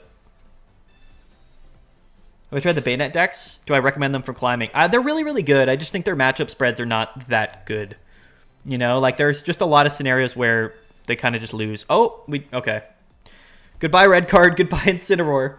Oh, rare candy, though? Oh, they're back. The return. The return of the king. He is going to attack our active, too. This is hilarious. What a development that we're getting here. We are just going to get cooked, though.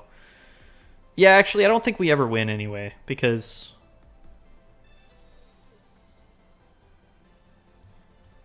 Right? Because he's just gonna KO us here.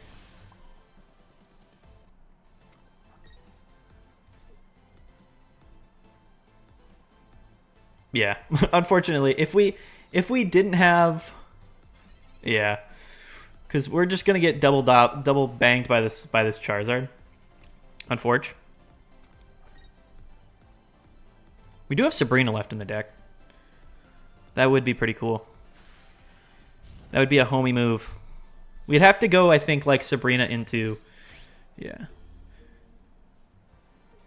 I think basically him having Guzman that turn was insane. Rocky Helmet. Never say never. Never say never. If he doesn't have any healing or Giant Cape, we can force a tie here. Or Sabrina, I suppose, if he doesn't have any of those things. But maybe he doesn't. He does have 8 cards in deck, so we can pray. That would be funny. I mean, what are the odds that he doesn't have like any way to heal or like a Giant Cape? I think that's pretty low. Never say never. We're going to get smacked, dude. We're going to get absolutely destroyed here. Oh, okay. If we had Mars, that would be pretty cool, but we're not playing Mars here.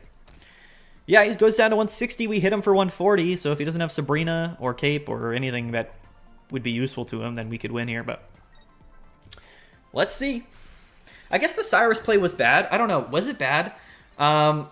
If we didn't Cyrus, then he KOs with Charizard. We go into Incineroar. Yeah, he's got Lily. And then he goes into Incineroar. We go into Incineroar, but we only have 2. I think because of the Lily, we just lose regardless. I think. I just don't think we could have ever won the game because the Torcat went down. Does that make sense? You know what I mean? Like, if he didn't KO our Torcat, then... Because we just lost to the Heatran and Guzma there. I'm just trying to think. Was there anything else that we could have done? If the Torcat didn't go down there, we could have evolved Incineroar, KO'd, and then gotten at least 1 extra attack off on the Charizard, because he would have still had to Stoke, right? I tried Turret with Infernape yet? No, but it does sound actually pretty funny. Somebody did mention that. They mentioned like Turtonator with Cape, or with Kiawe, and then Infernape, and then with like Dawn, which does seem pretty funny here. Okay, so we're going second with Litten, Rocky Helmet, Rare Candy, Sabrina, Research in hand. We're also going to be going against Turtonator. Okay. It's weird how, like, as soon as we play, like, Turtonator Incineroar, like, that's all the decks we're finding here on the ladder, which is crazy. And our opponent just goes straight turn 1 Kiawe. Okay. Not looking great for us, unfortunately. Oh, we have our own Kiawe. Okay, we have to retreat. Yeah, we got to do some bouncing around shenanigans here. But that's fine. We'll sack the Rocky Helmet. We'll go into Turtonator. We can Kiawe next turn. I mean, it's not great, but rigged matchmaking for sure. Let's go Celtics. That's right, Alan. Okay, so he's going to get his Litten out now here. Playing the deck but with Heatmore instead of Turtonator. That's crazy. Pokeball Research. Okay. All right, good for you. Good for this guy. Bad for us, probably. Chatot, Fossils, Aerodactyl EX, and Rampardos is pretty good. It is, actually. Yeah, it is. Okay, so he's playing Charizard Turtonator. It's not a bad play. The issue here, though, is like this Turtonator... Our Turtonator is going down here. Which means that we're kind of forced to also go into our own Turtonator. He caped Turtonator, which is absolutely insane. We do have Sabrina, though. Okay. So we're going to Kiawe here. And we're going to hope that this Sabrina can do wonders. Oh, I did it again. When will I learn? When will I learn? When will I learn, guys? I deserve to be flamed in the chat. That's terrible. That is absolutely terrible. Oh, we're going to... Okay. I mean, we're actually... It's not actually that bad, but it's pretty bad. Oh, it's like cringe, dude. We're cringing over here. That was a cringe play. We did this for the second time. All right, I promise no more of that for the rest of the stream. But we can KO his Charmander, or his Charmeleon rather, which is pretty cool. And then it's like Turtonator Wars. And then hopefully, I think at this point we just hope to draw into Incineroar. Although we're probably fine even if we don't. But I'm not going to cape the Turtonator. I don't think it helps us. Yo, just pull 2 Incineroars. Let's go. What makes Turt so good? Didn't hear people talking about it. It's not bad. It's just like Incineroar like needs to be paired with something, right? So most people right now are pairing it with Charizard, and I think that's totally fine. I think that Incineroar in general and Charizard in general are good enough to where you can kind of just play them both, and your deck is probably going to function 90% the same no matter kind of what that pairing is. If you're playing Charizard, you have the advantage of having one extra slot in your deck as opposed to 2 Turtonator and 2 Kiawe. He's going to grunt us, which is crazy. Dude, we just hit us with a grunt? Is that what is happening here? I'm gonna be entirely honest with you here. I was not expecting to get hit with a grunt. That was perhaps the only thing our opponent could have done here to have a chance to win. And I'm impressed. I genuinely am. That's a crazy play. What an absolutely insane play for our opponent to do there. We might lose now because now we can't even KO Turtonator. This is crazy. The punish, dude. Out of literally anything our opponent could have possibly done that turn, literally, like, I'm pretty certain that that's the only thing that could have possibly won him the game there. It's just flipping a coin on grunt. So, anyway, that's how this game is going for us so far. Any reasonable Venusaur deck? Nah, probably not. It's just not fast enough. We just don't really have a great way to get those energies on Venusaur. Just need one more Litten. 50% of the time, it works. Every time. That's right. So, the thing is, he's kind of in a tough spot here because he can't attach to Turtonator and Charmander at the same time, right? So even though we're not KOing here and he's going to attack us, he's got to attach to Turtonator to attack, unless he grunts us again or whatever. Who knows? And that basically puts him in a spot to where if he doesn't attach to Turtonator, he can't attack, and then we KO, and then we get 2 attacks off on the Charizard if it comes out. Yeah, so he's going to get the Charizard out. But he's split between needing to attach here, and he's not going to want to KO us. So, yeah, he's going to attach the active. He's going to attack us. This is the correct play. Obviously, the correct play. But now he's in a spot where... well, actually, it's not actually that bad, because if we KO him, then he Stokes. Yeah, actually, no, it doesn't matter. I think we get toasted either way, actually, which is gnarly. I didn't expect... dude... This is why the Charizard is kind of crazy, actually. I do have some respect for Charizard. Although the second Incineroar might give us the out here, but Lily also gives us the out. Do I think the devs added the burn to Incineroar as an out to Oricorio? Not entirely, but in part. No, I think they just wanted to give that first attack a little bit of juice, you know what I mean? And I guess, yeah, in a roundabout way, that's sort of how it worked out, but I don't know. So we have Lily in the deck, and then we also have another Incineroar. So what we need is Lily, and for him not to have Sabrina, basically, or Cyrus, which is a tall ask. He's got 2 cards in his deck. So pretty likely that he does end up having one of those 2 things. Cyrus, another rare candy, cool. Yeah, I think we're cooked here, pretty sure. There's no way he doesn't gust us, unfortunately. I think the grunt mattered. I think the grunt won him the game.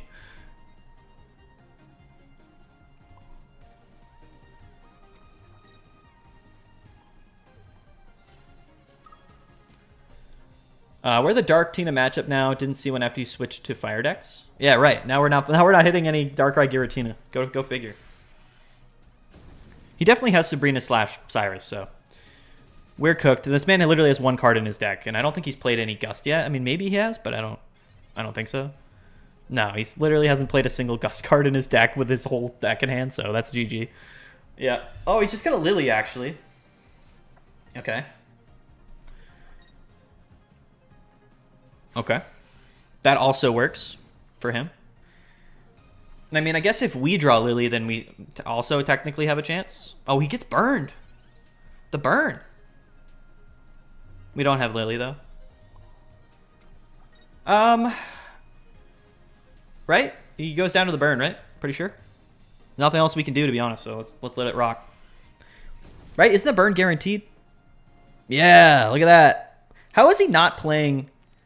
to be fair, though, how is he not playing Sabrina or Cyrus? Maybe he's playing just 1 copy of either of them, and they're in the, I don't know. That was crazy. Maybe he did have it, but he just elected to Lily, and he just, misplayed there. I don't know what's going on. That's crazy. What a weird game. Yeah, I mean, that's the great thing about this format is that it's all just RNG, dude. The clutch coin flip. There we go. We just need to remember not to discard our energies. We also did get hit with Grunt. Let's be fair. That dude did just hit us with a random Team Rocket Grunt. Maybe he should have been playing Sabrina instead of Team Rocket Grunt. Jeez Louise. Yeah, maybe they sacrificed the Gust for the Grunt, dude. That's crazy. That's hilarious. Anyway, guys, how have you guys been liking the videos? You guys been liking the content on the YouTube? Everything been good? I like the Turtonator turn 2 Kiawe. Thank you. Don't mind if I do. Burn is huge. Honestly, I think Nurse Joy would have been great to add. Yeah, but it's more RNG to the game. Like, I like Burn, but it is. It's just more RNG to the game. Okay, so the Beedrill is hilarious against Turtonator. If we're being just flat out real here, the energy discard is like the one thing we don't want. Let's see here what we draw. Now the question here is like we don't go after the Sprigatito ever, right? Because we're not that afraid of Meowscarada. What we're afraid of is the Beedrill. Dude, I literally did it again. I'm so used to the supporters not ending my turn. Like, I can't even describe to you that the aspect of a supporter ending my turn when I play it is so weird to me. Like, and I just can't remember doing it, dude. I every single time. It's literally every single time. And we get Sabrina anyway, which is hilarious that he has turn 1 Sabrina. And that it didn't none of that actually mattered. But anyway, that's pretty funny. Oh, jeez Louise, man. I can't even. Okay, well. My dreams were crushed there. I'm not going to lie. Like, I genuinely thought we were absolutely cooked. And then I realized that, and then he just Sabrina'd us anyway. And like, it just didn't end up mattering. Sticky Note supporter ends turn on my monitor. I should, I know. If Yellow Bird doesn't exist, Wishy-Washy takes over Gyarados. If Oricorio didn't exist, I think that, I don't know, actually. I mean, it's like a good question, I suppose. Huh.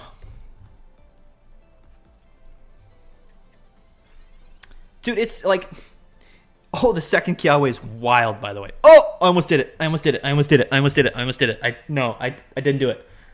I didn't do it. Guys, I didn't do it. I swear I didn't do it.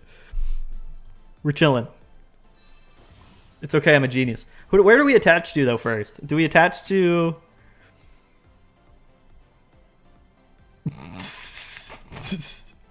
Dude, I almost got too excited. I almost popped off. Would have had to end the stream. I think we attached Torracat because I would like to have the option to... This is hilarious, too. This is how Pokemon Pocket goes, right? Like, I lead off with double Turtonator, a Kiawe the active, and then he has got turn 1 Sabrina, and I'm like, oh, game, like, we're cooked, and then all of a sudden we just draw a second Kiawe. Like, what are the odds of any of that happening? I would love to know. We don't see a Beedrill yet, too, which is pretty funny. So, I mean, I don't think we ever play Sabrina yet. I think we KO and then maybe just Sabrina and hope that he, like, we can catch this Beedrill, right? Right? And unfortunately, like, Meowscarada is extremely good. Meowscarada decks are one of the best decks in the game right now, but the big downside is that everyone's playing Fire. And, like, Decidueye and Meowscarada and Serena should be, like, the top-tier decks that counter things like Giratina Darkrai and, like, Solgaleo. But unfortunately, it just doesn't happen that way. He's going to go into Meowscarada. Okay. I don't mind this at all. I mean, this is all going to depend on if we just draw into our Incineroar, truthfully. That's all that matters, really. Ooh, the Rocky Helmet's gnarly. I guess we'll just attach it to the active. That's fine, right? This is going to leave him on 1 HP, which is bad. After he attacks. So I guess the Rocky Helmet didn't really matter, but you know what? What are you going to do? Meow is positioned really well because of non-EX decks that are Rampardos. Yeah, and Oricorio spam for sure. Meow is super good. The issue with Meow is that so many people are playing Charizard, Ramp, and Incineroar. Like, that's the only issue with it. And, like, to be fair, these fire decks are good, but, like, I don't think they're that good. It's just weird. Like, the format's panning out in a way that's super interesting. So I think, realistically, it's like Solgaleo's going to get taken over because it's all Fire and Darktina. And then if Solgaleo, like, super drops off and it's all, like, Darktina and Fire decks, then really the only counterplay to any of that is like Oricorio shenanigans, like with Arceus or like with Giratina and Greninja or Crobat. Like it's gonna be sort of this weird, you know what I mean? It's gonna be like this weird kind of in between stuff. It's an interesting scenario for sure. We're safe no matter what, unless he goes into Beedrill this turn, but he only has 1 energy on this Kakuna, so I actually really like, if we KO here, I really like the play in which we just go into Sabrina and then KO, and then we just target the Kakuna if he doesn't evolve it. Lily is actually really good as well, if we can ever draw an Incineroar, 9 cards in our deck, by the way. It feels bad he's on 10 energy, but, like, what are you going to do, you know what I mean? Like, genuinely, like, what are we going to do? If we don't draw Incineroar, we're going to lose regardless, right? There's no... That's out of the question. What if Meow run it with, if you knew you would face fire every match? I mean, I wouldn't even run Meow. I'd probably run it with, like... Probably just run it with Serena to play a little bit more high rolly. There's the Beedrill, but we're definitely bringing up that Beedrill, like, pronto. Like, 100% we're bringing up this Beedrill with Sabrina this turn. Because Cyrus is in the deck, so that just opens up a win condition, whereas if we hit this Meowscarada, it doesn't do anything for us. Shout out to the other red card, or the other rare candy. Yeah, we always do this. We always do. If we don't draw into Incineroar, we're going to lose regardless, so... We always just get the Beedrill going. What's Rampardos' best counter? Would it be Meow Grass? Yeah, it would be Meow Grass. Or like Decidueye. Things like that. Even Serena. Serena's extremely good against Rampardos. So now he's got to attach to retreat. He can attach, retreat, KO, but again, we really just need Incineroar pretty badly here. We really do need Incineroar quite badly right now. Or Cyrus, to be fair. They both kind of do the thing for us. He's going to Erika's, that's fine. Doesn't actually really matter. 8 cards in deck, by the way. 2 Research, 2 Incineroar. That's tough. It's not looking good, I'm not going to lie. We even have, like, the 2 rare candies and Lily in our hand. Oh! Feels bad, man. Feels pretty bad. I guess it's not the end of the world, but it kind of feels like it.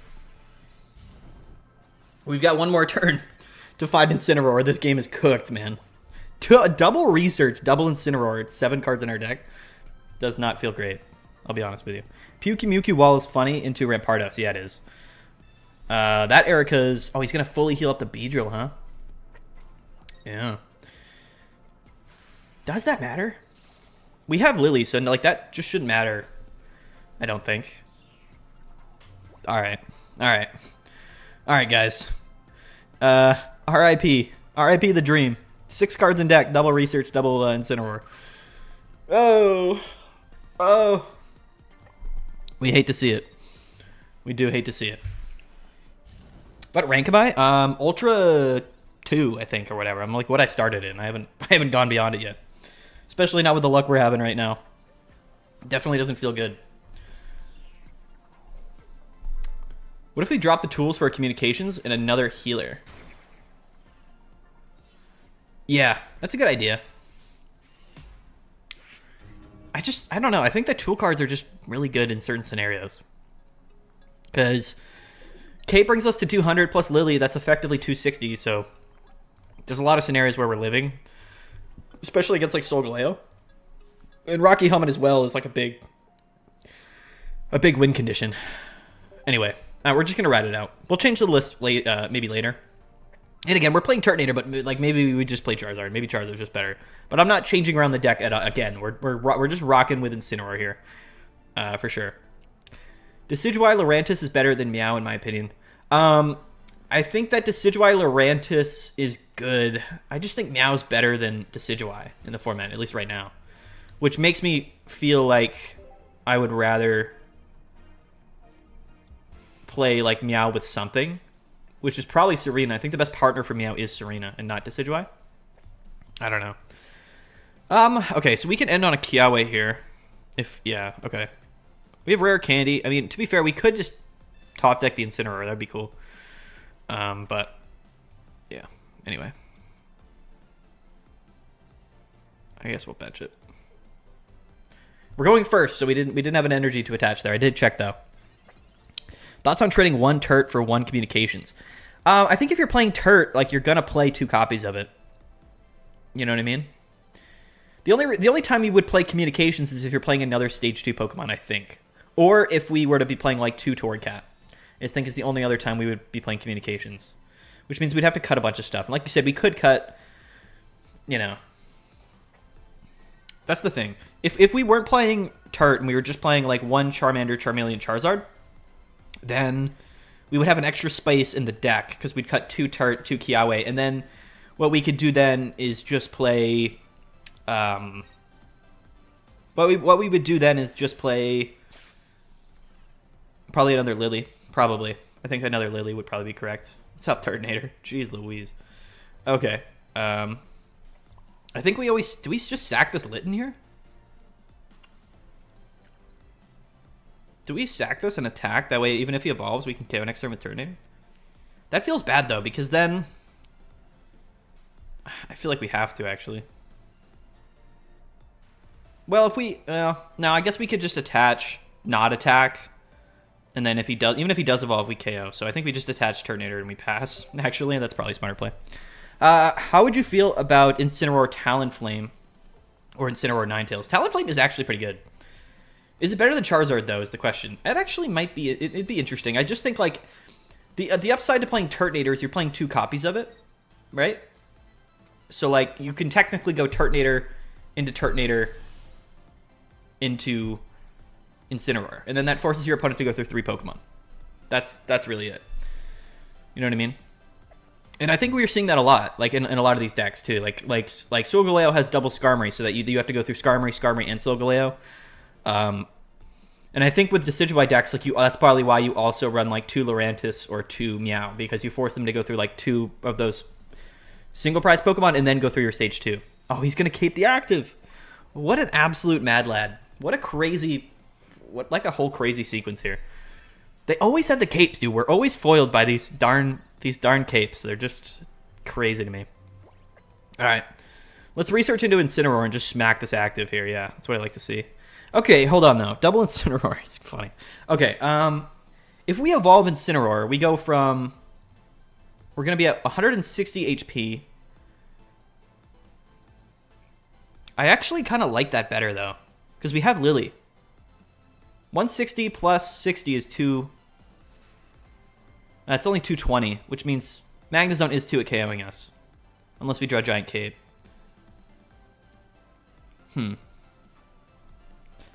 But if we attach attack, even if he evolves the active, then Turtonator KOs. He's got to go through Turtonator, and then we could just use the second Litten, and hopefully he doesn't have like a Sabrina or something like that.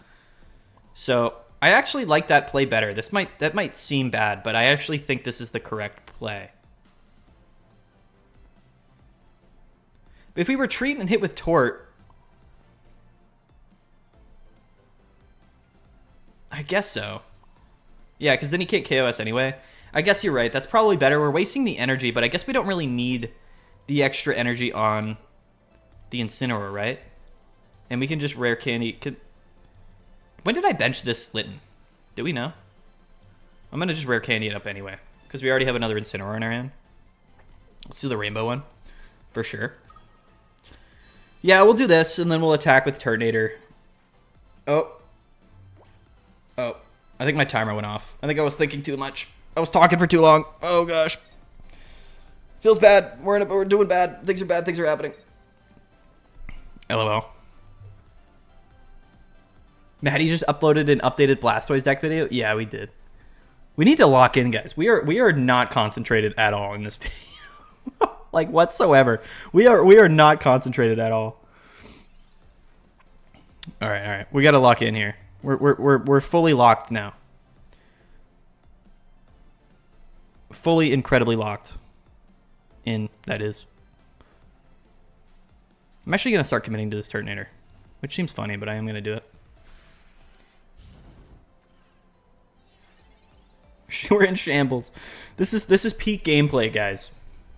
I'm too busy reading the chat. You guys, I like talking to you guys. I do. I get distracted so hard. I really do. This format to me has been just so interesting in terms of how it all is, you know? Just in terms of how it all is. No, the thing here is though, like we have Lily in hand, so like we're doing all of these shenanigans, but like realistically, we should just be going into Incineroar, and because we have Lily and we're hitting for 140 on Magnezone, so like there's all of these things that I'm talking about that like just aren't super relevant, and I'm just like I'm overthinking in general, I believe.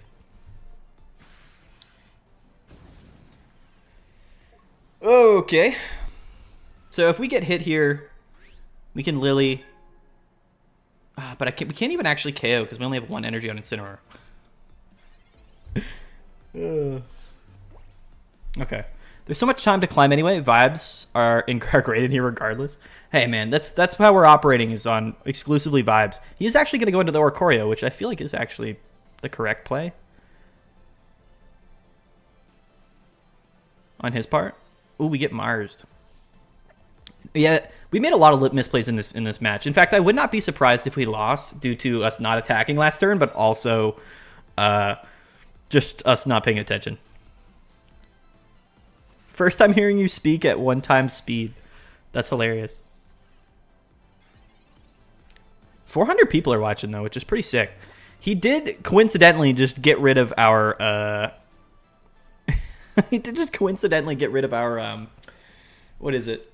Our Lily, which is kind of an issue actually. Now I wonder here, are we then forced now to attach, retreat, and then Kiawe? Potentially. I kind of want to do that, actually. But I mean, okay. So let's just think here. If we attack here, he can go into Magnezone, attack us, do all that things, but he's taking 1 prize card, so we're kind of afraid here. We do have Lily and 7 cards in the deck, but if we retreat here, we go down to 0 energies on Incineroar, but we go up to 3 on Turtonator. That forces him probably into Magnezone, but he can't KO with Magnezone. And we can sack the Turtonator, and then I think we ride out. So I kind of feel like we have to do this because we totally just didn't do the correct thing last time. So let's Cape and then Kiawe. We've kind of screwed ourselves here, but you know we also do have another Incineroar that we could potentially evolve up here in with Litten, and we have a giant Cape in the deck too. So you know, silver lining I suppose to everything. He also has 4 cards in deck, and he might not have Magnezone. It's very unlikely, but you know technically there's a possibility there. Oh, a second Oricorio is fine. We don't actually mind that whatsoever because we have Sabrina and Cyrus in the deck. He's gonna X speed. Is he gonna go to Magnezone? He probably is, right? He should, I think, go into Magnezone. Yeah. Okay. So he'll hit us here for 110, unless he's got Giovanni, which would be hilarious. If he hits us for 110, he's got the Rocky Helmet, right? Which is definitely tough for us.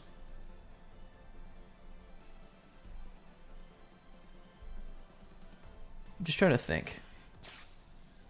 Because we're going to put him down into range, but then we're going to get KO'd. Which is why this is bad, I think. And we're going to be pretty reliant on the Lily. That's crazy that we drew it. Actually. Right? But the thing is, we can't really attack here.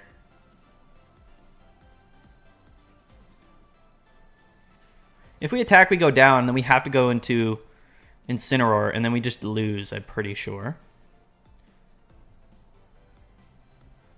You know, the better play actually may have been to not Lily there, and then not attack and force him to just KO Turtonator, and then he goes down, and then we could just KO with Incineroar, but we wouldn't have had enough energies anywhere on Incineroar, so...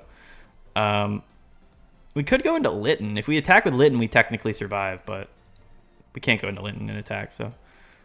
Oh, well. I guess because we have Sabrina left in the deck, we could not attack. No, we always attack. Who am I kidding? We always attack him. Because we go down, we're going to eat an attack from Magnezone, for sure. But we do have another... We do have another Incineroar in the deck, so drawing that Incineroar will probably be the difference here, unless he also probably has Gust, which he probably does, let's be fair. But we also have Giant Cape, so... I mean, there's, you know... There's possibilities afoot everywhere.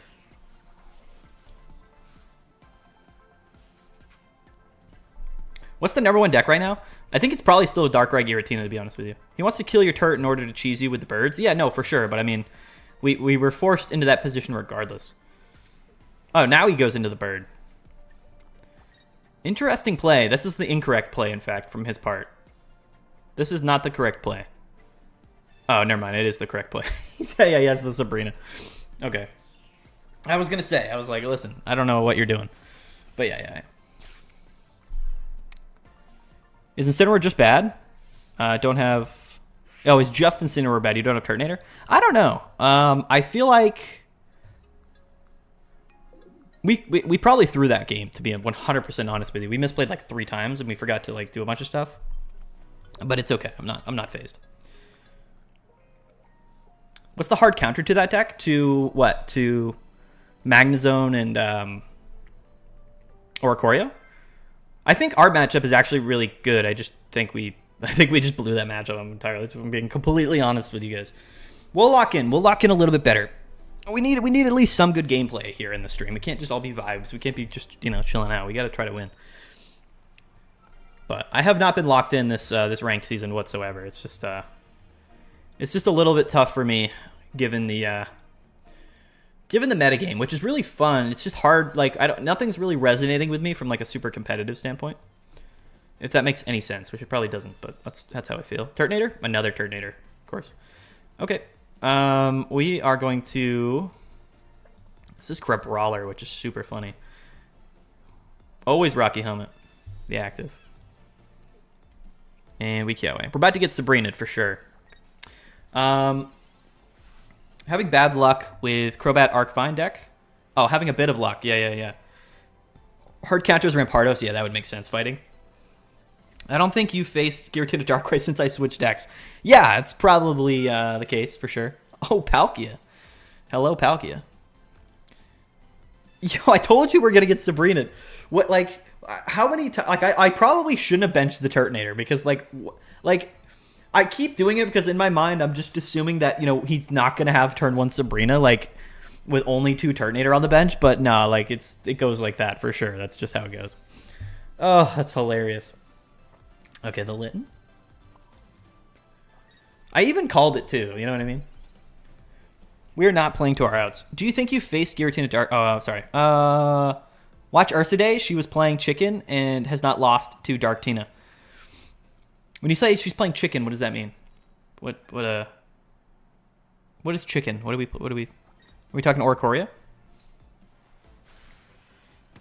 You can build Oricorio in a way that makes it so you can't lose. Basically, that's certainly a possibility. We could Sabrina here, but I think we hold it. Mads, where you from? I'm from Boston. I see your hat. I'm from New England. Not from Boston, but I am from New England. This Palkia scares me. If we don't have an Incineroar, like we're kind of in a tough spot. We do live an attack from Palkia, like barring like a Red or a Giovanni, which is cool. Oh, here he is. We always attack here. But the Sabrina would be interesting, right? But I think we always hold the Sabrina. There's never a reason to do that. So let's just go ahead and do this.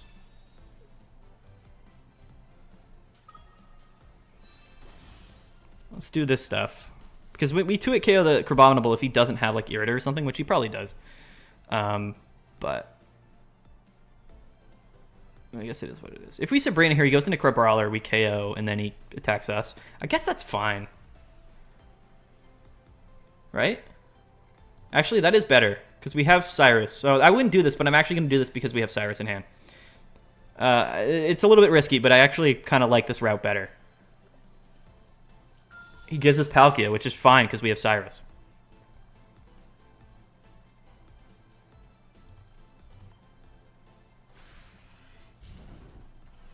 Because, like, even if he retreats, right? I mean, is he actually going to retreat? He could Irida.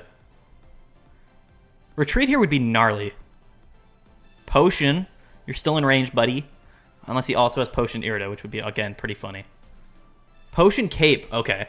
Okay. The 2 perfect cards in his 3-card hand that kept him from getting KO'd. Beautiful. We love to see that. In fact, we love to see that. Although I guess Rocky Helmet does kind of lock him a little bit, at least, like Silver Lining. But the potion cape. It's like, yeah, why wouldn't he just have potion cape in his hand? Like, what are the odds? You know what I mean? This is fine because we live like 2 hits from Turtonator or from Crabominable, right? So, and we still have Cyrus. So if we attack him, unless he has another healing card, he's forced to like retreat. But we have Cyrus to KO. And then Incineroar 2-hit KOs Crabominable. So, again, unless he's got a bunch of healing or whatever. Although, no, he's gonna... Oh, my goodness. Okay. All right, this man has 9 cards in deck, but he just happened to have Potion, Cape, and then Sabrina. Which is crazy to me. Absolutely, just literal craziness. Oh, Nelly. Doesn't get any better. I'll tell you what. It does not get any better. They were playing 2 Sabrinas, I guess so. Yeah, we got double Sabrina'd, and he just pulled out the old Cape Potion. This man had 4 cards in his hand, the only 4 cards he ever could have needed. Oh, geez, Louise. We're not climbing anywhere in this rate. That's for sure. And the other funny part too is that like he's gonna hit us for 80 after he attacks here, right? So he is actually just gonna get the KO on Turtonator, which is the even better part here because we played our Sabrina. Oh no!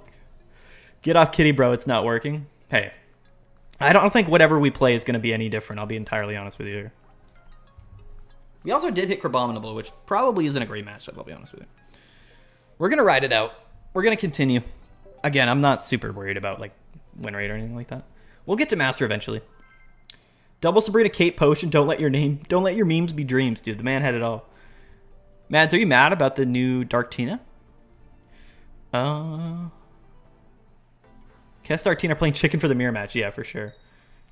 Is Crab Palkia A tier? I mean, it's definitely not bad considering all of the fire decks that are in the format for sure. I mean, to be fair, if you draw the cards that our opponent drew just then you know it's SS plus tier, but you know it is what it is. Guzma would have won you most of these games. Yeah, but we would have also needed to have Guzma in our hand, and likelihood is that we wouldn't have.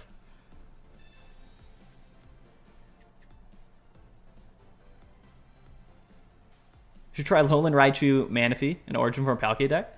Does sound fun. All right. We are playing Turtonator Charizard. Could be better than what we have. Ooh, the Incineroar is kind of spicy, actually. If we don't see the Kiawe, we're not in a terrible spot. Not in a great spot, but not in a terrible spot. Could be in a better spot. The other thing, too, is like Incineroar would rather go second so that you can attack with Linton and take damage before you go into Incineroar. And then you can just start hitting for 140, you know what I mean? So it's like, that's like partly why like maybe Turtonator isn't better, you know what I mean? Because like turn 2 Linton into Incineroar is just incredibly good. You know what I mean? It's insanely good. But I don't know. As long as you're having fun, that's all that matters. You have a month to hit Masters. Yeah. For sure. Last format, we definitely sort of we went pretty hard. Like we were playing like only meta, and we were super sweaty the whole time, and it was fine. It was fine, but it was still a little bit like, you know what I mean? Like it felt a little bit, you know, like after I hit Masters, like in like a couple days, like I just like, you know, I just didn't really like have a lot of fun like continuing to play it, which was. You know, it was something. I don't know. So we'll see. I'm kind of like, I don't mind dragging it out because again, I'm not interested in grinding to like top 1,000 or whatever. I'm not going to be playing enough games to ever do that. So what's up, Arthurito? What's going on, brother?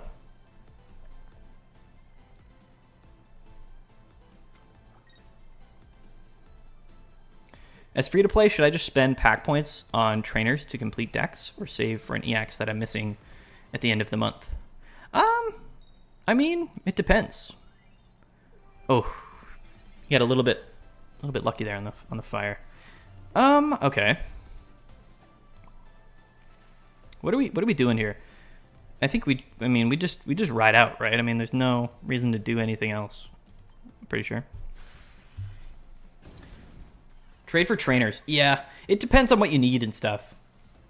What would be the good decks in the game that you would consider to be fun to play as well? Oh, the good decks? I think Incineroar is good, and I think it's fun to play. I think Solgaleo is fun. I mean, it's tough to like it's not so much like what you consider good per se. You know what I mean? I think it's a lot of Sabrina's crazy. I think the Charizard Rare Candy Sabrina play kind of won him the game right then. I could be wrong, but I'm pretty sure it kind of did. Although, I mean, I don't know. If he KOs Turtonator here, like, then we get 2 attacks off on Incineroar. So, like, unless he's got, like, red in his hand or something. Right? But we could always Lily. Again, if he's got Sabrina in his hand, then we're cooked. You know what I mean? So he's going to Stoke here. We can Kiawe, but then we're getting cooked. Pokeball's interesting.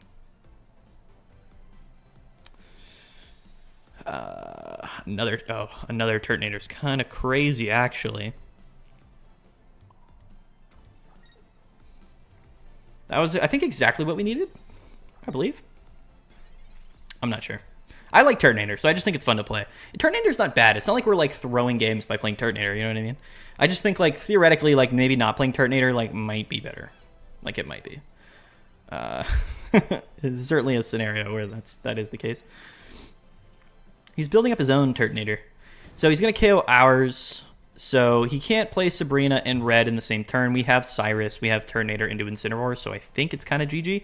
Our Incineroar also has some 10 HP missing, so theoretically, like, we can just do 140 after we attack here with Turtonator, so we always attach to Incineroar in case we get hit with a spicy little... Although he could play Lily and just body us, right?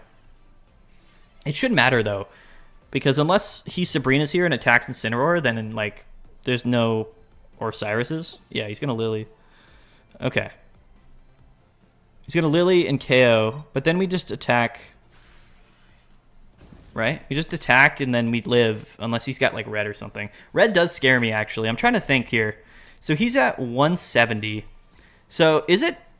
I think it's always better for here to actually Lily, right? So if we Lily, we can't Scar Charge Smash, but he might have a second Lily. We also have 7 cards in deck with Rare Candy still in deck.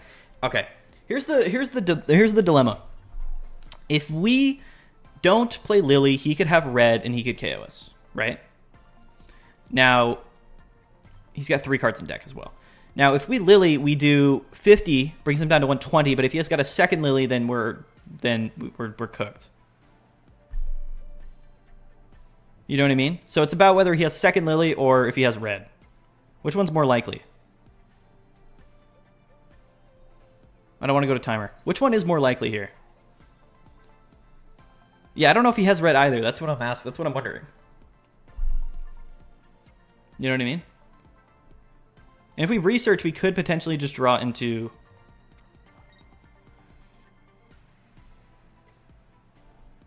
They have red? Are you sure they have red? Think red's more likely? All right, whatever. You guys said so, so we're going for it. But I feel like he's probably playing 2 Lily. I'm not going to lie. I'm not going to lie. Alifo gives us the option to Scar Charge Smash for 80. Oh, wait, that is better. I forgot we can still do 80 with this. Then that's way better. For some reason, I thought that we didn't do 80 even without it. I don't know. I don't know what I was thinking, I'll be honest with you. That was always the correct play. What am I thinking? I don't even know the cards that I'm playing. No, I'm just kidding. I just forgot. It's crazy that we still do 80 even without the damage. Like, 80 is still a lot. Like, going 80 into 140 is insane. Rule number 1, enemy always has red. Yeah, he's going to go into Turtonator. We have Cyrus in hand. We could get Mars here, which is bad. Yeah, he's going to PCL. That's GG. All right. Getting the win against Charizard. Charizard Turt. Incineroar reigns supreme. Per usual. What's up, Kiawe? Gotta love it. Gotta love it when a plan comes together and we don't get absolutely destroyed by RNG. Yeah, the power creep in this game is crazy. I remember when Starmie was fundamentally busted. Starmie was busted, dude. Starmie is still not that bad. The only issue, honestly, the only reason the old cards aren't that good is just from their HP. You know what I mean? Like, if they just had more HP, like Starmie, if it had 140, would be totally fine. It'd be a totally fine card. Because you could cape to 160 and you'd be chilling. But, like, unfortunately, you have 130 as a Stage 2 Pokemon, which is terrible. Because then you just, like, you cape to 150 and there's so many things hitting you for 150. It's, like, not even worth it. Pikachu EX as well. Like, if the old Pikachu EX had 140 or 130 HP, it would be really, really good. It's just, it doesn't have enough HP. Been testing a deck with Rare Candy Alakazam with 2 energy attack with Bench Splash. Ooh. Turtonator Kiawe going second. We need to attach before we play Kiawe. Understood? Understood. We also have double Incin in hand, which is hilarious. They don't run red. The HP caps because damage is kind of consistent with energy requirements. Right. Exactly. Like that's the thing. It's like we've got Pokemon that are good with like abilities and stuff, but like technically speaking, everything has been like fundamentally kind of balanced in terms of how much damage things do for the energy cost. Like, of course, we have energy acceleration with things like that, but like the Pokemon now just have so much HP, dude. We're staring down a Giratina with 150, which is insane. 150 for Giratina is crazy. It's fundamentally the biggest reason why Giratina is so good. It's actually just insane. Nothing else to do here. We could cape the active. Does that actually help us with anything? It might, like, next turn, but the thing is he's going to Darkrai ping us, so never really does anything for us. We're just going to attack. I mean, if we don't get any other Pokemon than Turtonator, we lose, for sure. That's obviously how this game goes. And that's the big consistency, right, with Giratina and Darkrai. That's the big consistency, is that realistically, like, no matter what, they're going to get, like, 2 Pokemon set up at the same time. And, like, some of these Stage 2 decks, like, don't always do that. You know, they're a little bit inconsistency in that sense where they're not all basic Pokemon. And that theoretically makes them just less consistent. So Giratina and Darkrai is fundamentally just still probably the best deck in the game. Like, for that reason. There's just nothing else that can really contend with it. And that feels bad. If we get an Incineroar setup, then we kind of win. But unfortunately, there's no Litten in sight currently. We have next turn. If we don't get another basic next turn or something, like we kind of just we lose. There's really nothing that we can do about it. You know, if we don't get another basic next turn, oh, the red card I actually don't mind. I don't mind this red card. Give me something different. Pokeball, Lily, Cyrus. Oh, he's gonna heal up anyway. Of course. Of course, if he doesn't have another healing card, then it's not like the end of the world, right? Because he is going to go down. He's going to go down to 20, but like it's still not great for us. A research would be cool, dude. Are we going to get a research? Our opponents play 2 researches. We've had 0. What's the deal with that, bro? What's up with that, huh? We are officially not drawing nearly as well as we need to for this game. Caping the Turtonator does nothing for us, so we're not doing that. We have to bench this Litten, but the problem is, like, he could just have Sabrina, and then we lose. So, things that we sort of have to just live with, for sure. Remember how dominant Water used to be before it was completely fallen off now, which is crazy? Yeah. Yeah, I mean, Water has always been good. In fact, I still think it is good. I wouldn't be surprised if Water really kind of re-emerged here. He's going to keep the Darkrai. It's a good play. We have Cyrus. I think we're cooked regardless, right? Because we don't have Incineroar or Rare Candy. So we're about to go on like turn 6 without like any way of like doing anything. I mean, I guess we're going to get KO'd here. And I mean, I guess what we can do is... yeah. No, it's not good. I mean, we can Cyrus, but... yeah, I think like fundamentally we just can't win because...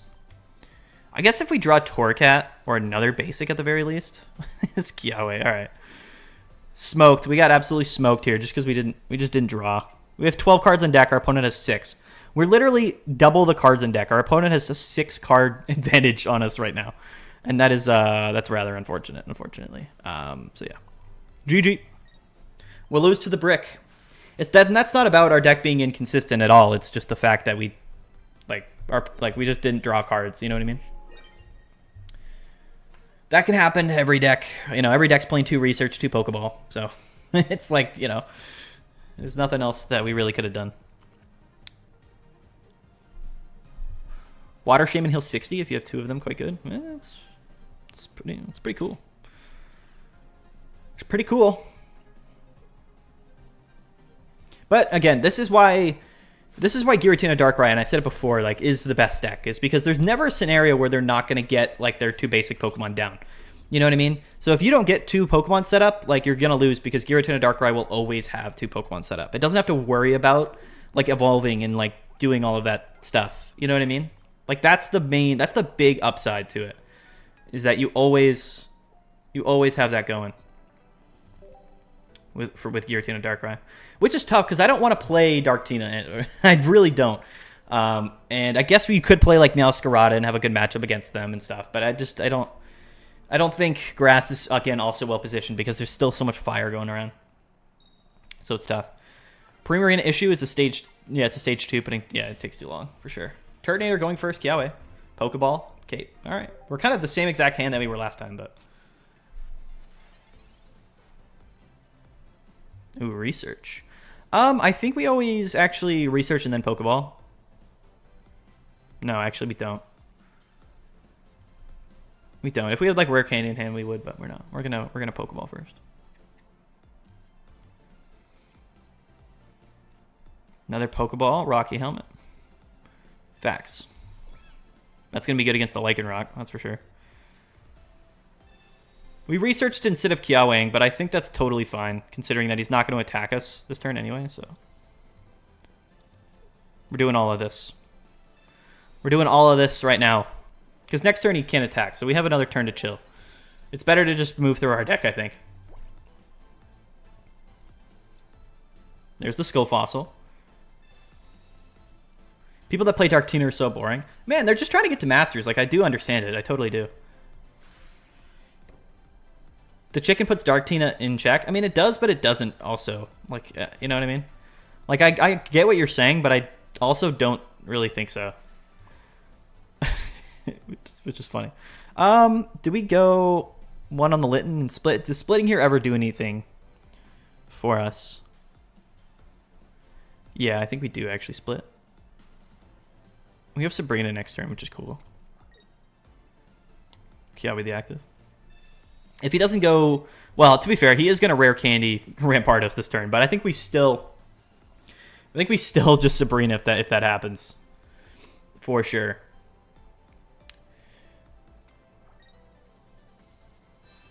You don't think it's enough to kill 2 birds? I mean, it might not be. If you're specifically playing like a bunch of healing and stuff, then no. I would agree, but... Okay, so the second fossil is bad for us. He might not attack us, which would be super funny. We still get rid of one of these fossils for sure. Oh, he capes the active. That's clutch. Clutch for him. It's a smart play, actually. Definitely a smart play. But then he only does 50. That's hilarious. What is going on? What is our opponent doing? Okay. There's the Incineroar. Yeah, we always Sabrina. We always just get rid of one of these fossils. I'm not dealing with it.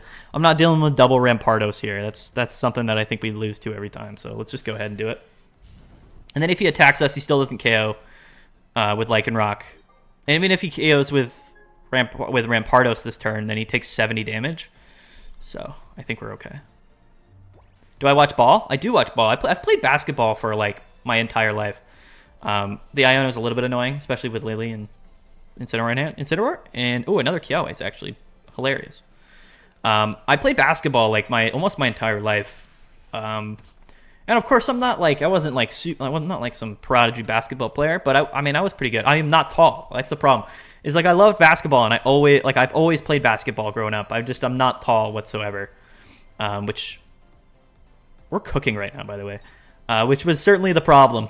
I'm pretty short. I mean, I'm just like below average height, basically. I wouldn't say I'm like short, but I'm not tall. That's for sure. Got Rockets or Warriors? I don't know. It's a great point too. I know people probably don't want to hear us talk about basketball, but I would be surprised if the Warriors lost. Like, I would, just because like the Warriors have more pressure on them. I know that they're the 7th seed, but they have Jimmy Butler. They've got Steph Curry. Like, they have a lot of like experienced players and like all-star level players that, like, to me, I just feel like if they don't beat Houston, like, it's more pressure on the Warriors to win than it is for Houston. And I know that Houston was the higher seed, but they're all young guys. And if they lose to the first round to the Warriors, it's like, it's like, yeah, but like nobody's gonna really flame them for it. You know what I mean? It's not gonna be like the end of the world for them. That's how I feel about it. That's how I feel. Matt's a 7-1 IRL. Dude, imagine if you guys just didn't know, but like I'm actually just like NBA center height. That would be super funny. That would be hilarious. Could you imagine? I am afraid a little bit of losing this game somehow, even though I know we're not losing this game. I'm still afraid of losing this game. You give me 1.76 meter energy, dude. I don't know even what that converts to. Well, 2 meters would be, is that like 6 feet or something? No. What? How tall is 2 meters? I don't know what 1.76 meters is. As a Warriors fan, I'm pessimistic as possible after these 2 past games. Yeah, man. Oh, he is going to Sabrina us. Yeah, good for him. Go out in a blaze of glory, my friend. Yeah, that's what I'm talking about. Word. So what you just saw is in that game is like what should be happening with Turtonator Incineroar. Like, that's the proper lineup. And the deck's really good when it flows that way. It's just, I think that like it's hard to be anywhere really super higher, like that much higher above 50% playing a lot of these stage 2 decks. I don't know what our percentage is. I'm not even going to check because it was probably terrible before I even started streaming. So I'm not going to embarrass myself. Are the Lakers out? I've been following in the playoffs. Yeah, the Lakers got absolutely bodied in the first round against Minnesota. 2 meters is 6'5". Okay. Well, I'm not 6'5", but who's my favorite player in the NBA? Who's my favorite player in the NBA?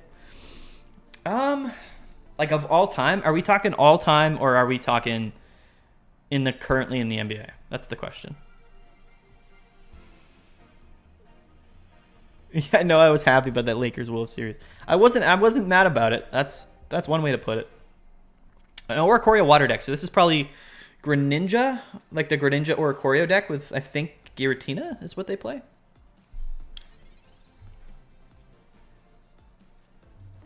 It's Pokeball for research.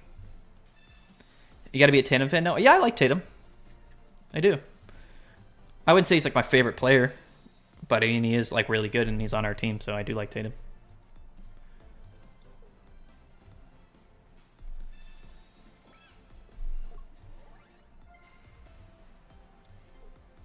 We're doing all of the shenanigans. We're doing everything that we can possibly do right now, and we're just rolling with it. Matt's dropped to under 50% win rate today. Don't feel bad, dude. I've definitely been like around 50 or under 50 this whole time. I played so much garbage decks in like my first 50 games in ranked mode.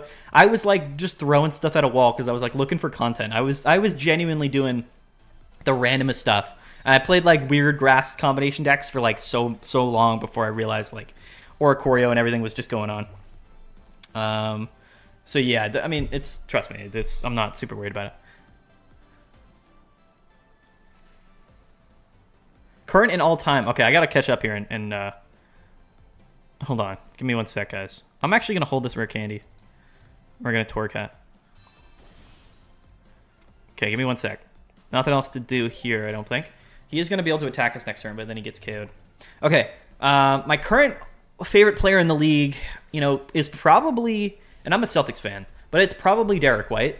I love Derek White. I think he's like probably one of the most underrated people in the league. I also like Peyton Pritchard for sure. 6th man of the year. Oh, it's Dragonite. That scares me, actually.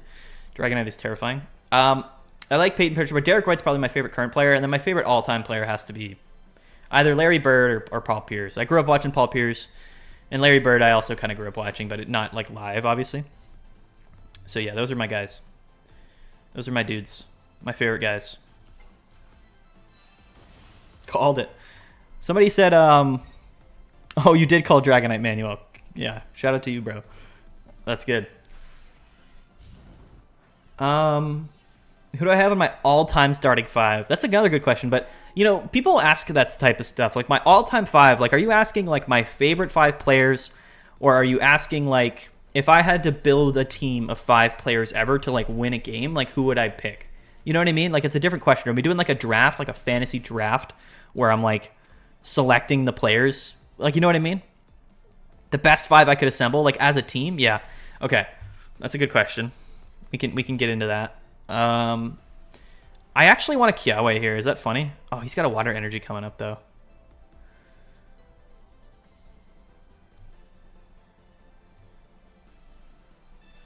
Would Kiaweing here be kind of a throw?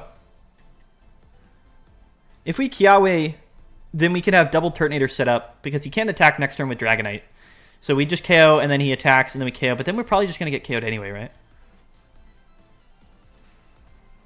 No, we never do that. That's a bad play. Bad plays. And we are going to bench this Litten. Wait, do we bench the Litten though? 5 cards in deck though. If we get Incineroar, that's going to be a lot more Dragonite protection. If we bench it. That could be possibly a game-throwing play. We're going to wait to bench it. I haven't played many Dragonites, so kind of tough. The best play is Kiawe plus energy on the cat. I don't know if it is, though. I don't think it matters because like he can't attack with Dragonite this turn, which means I attack him, and then if he does put any damage onto Incineroar, which is his win condition, then we can just hit for 140 and KO after we attack with Turtonator. You know what I mean? Like, that's the reality of it. I don't think we ever like give him the option here because he's gonna Dragonite, which is fine. But again, we have rare candy. We're hitting for 90 on this guy, so it's like there's literally no world where we don't finish this up with. Ooh, the Oricorio is kind of scary, but we have Cyrus in hand. The Cape is good play from him, so that brings him to 180. So if he's got Cape and like Lily, then then this could get like pretty sketch. Another rare candy.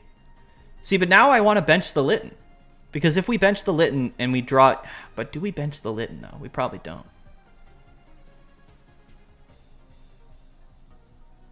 Oh, that's true. Yeah, we have 0 energy on the cat. Yeah, that's a good point. So what are you saying? That we Kiawe... If we Kiawe'd now... But that's to say that he doesn't just... That's to say if he KOs like our active Turtonator in one attack, right? Like, what are the odds of that happening? It's like it's got to be very slim. Especially if we bench the Litten.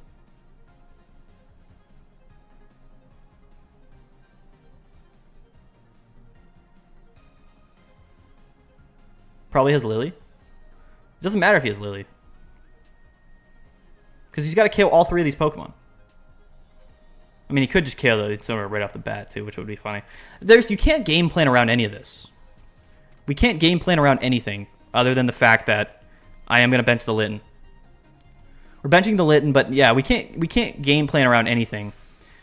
Benching the Litten's always correct because of the spread energy effect. He's got 2 cards in hand as well. I mean, come on. If we lose this game, our opponent gets so lucky that it's unbelievable. That's the reality of it. That's the truth. That is the truth. If our opponent wins, it's because he got insanely lucky off these attack rolls. Yeah, the Irida. Okay, so that brings him up to 130. Let's see. All right. I mean, that is a bit sketchy. It's a little bit sketchy. Another Kiawe is hilarious. Okay. Is there ever a world where we lose? If he goes like 100, we lose. If he goes like 150... can we even lose next turn? How do we lose this game? Not that we have any other option other than just attacking, but... Red Card Gang, rise up. Let's go. Let's go, Red. Thank you so much. W, $5. Shout out. Dude, I mean, we just attach and attack active. There's nothing else that's like, you know... They need to miss the helmet to win. That's also a phenomenal point. And if they do, they lose, right? I don't think there's any like way he can take 3 prizes with this attack anyway, the way that the energies got split. Yeah, if he goes like 2-2 on Cat and something else, then yeah, you're right. That would be very lucky from him, though. If he goes 2-2 and one of them isn't in the active, then that's crazy. The odds of that are so slim. But to be fair, it's out of our hands anyway. I mean, what could we possibly do?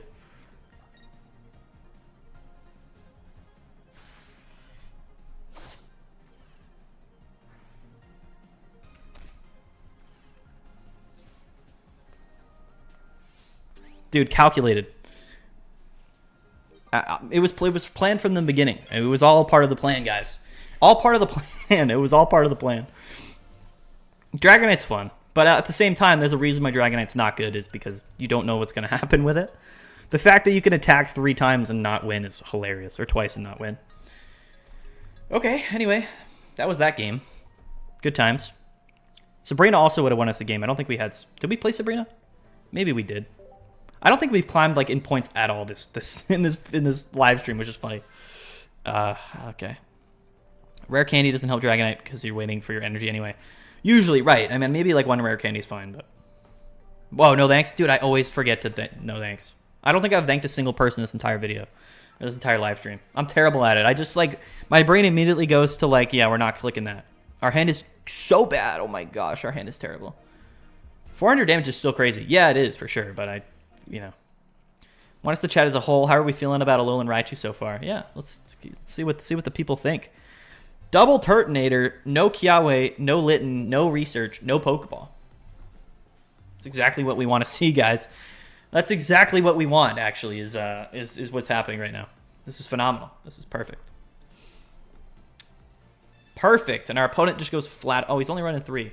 Okay. Wait, does he just have a basic in hand? No, he's only running 3.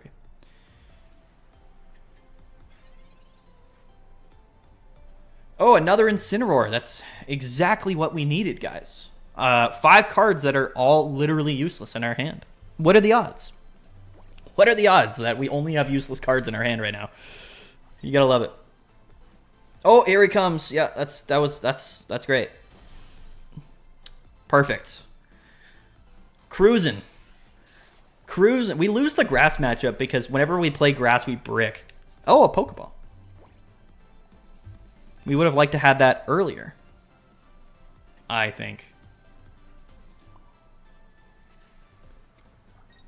A giant cave would have been hilarious, but yeah, anyway.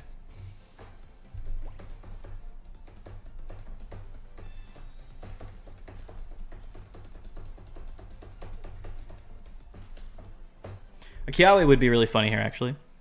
If we Kiawe'd or if we like just had a Lily in our hand, we'd feel better about this. But I honestly don't love what's going on here at all. Theoretically, though, yeah, Rocky Helmet would be nice as well. So we could hit that Beedrill for like 160 and then force him to like heal. Either way, this isn't looking great.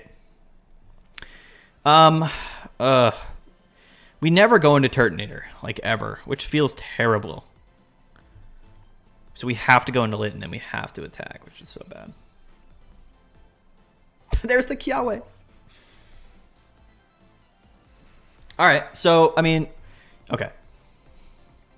Hear me out. We Incineroar, but we don't attack. Is that the play here? If we don't attack, what does that do for us? Nothing, right? If we don't attack, then we can just attack the next turn with Star Shattered Smash, but then like we're getting... We just lose. Let's not fumble the grass matchup. Bro, there's no other option, dude. I mean, what can we do here?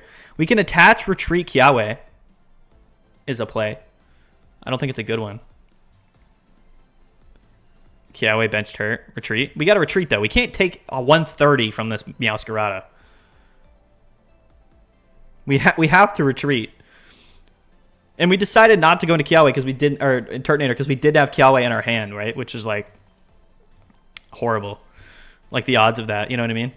We just had 2 Turtonator for like 4 turns and didn't have Kiawe, so you know. Feels bad, man.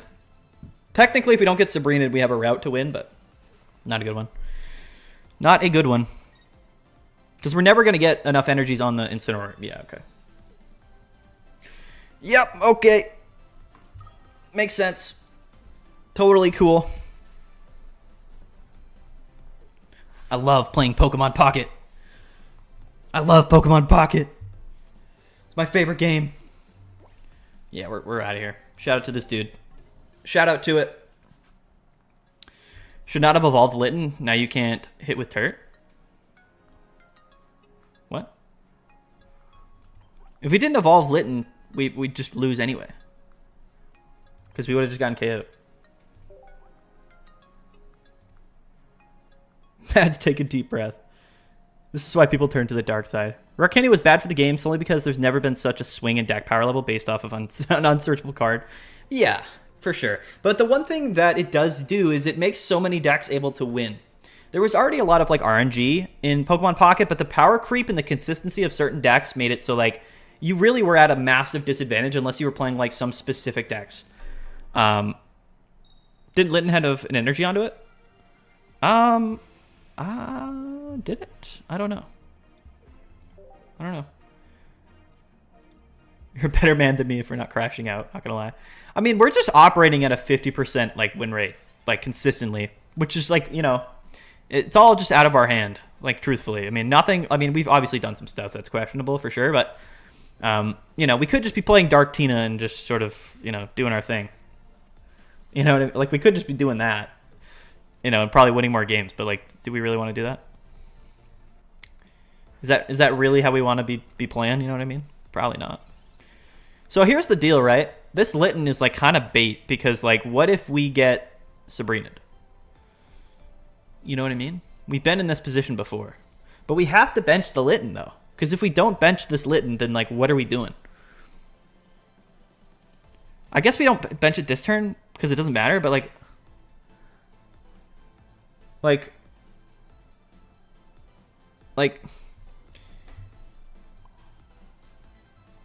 we could bench the Litten, attach Kiawe, right? That's probably the correct play in case we do get Sabrinaed, but it just feels bad regardless, I think. Let's hold the cape for now. If we get Sabrinaed, we get Sabrinaed. It's like whatever, you know. You know, it's like whatever, I guess.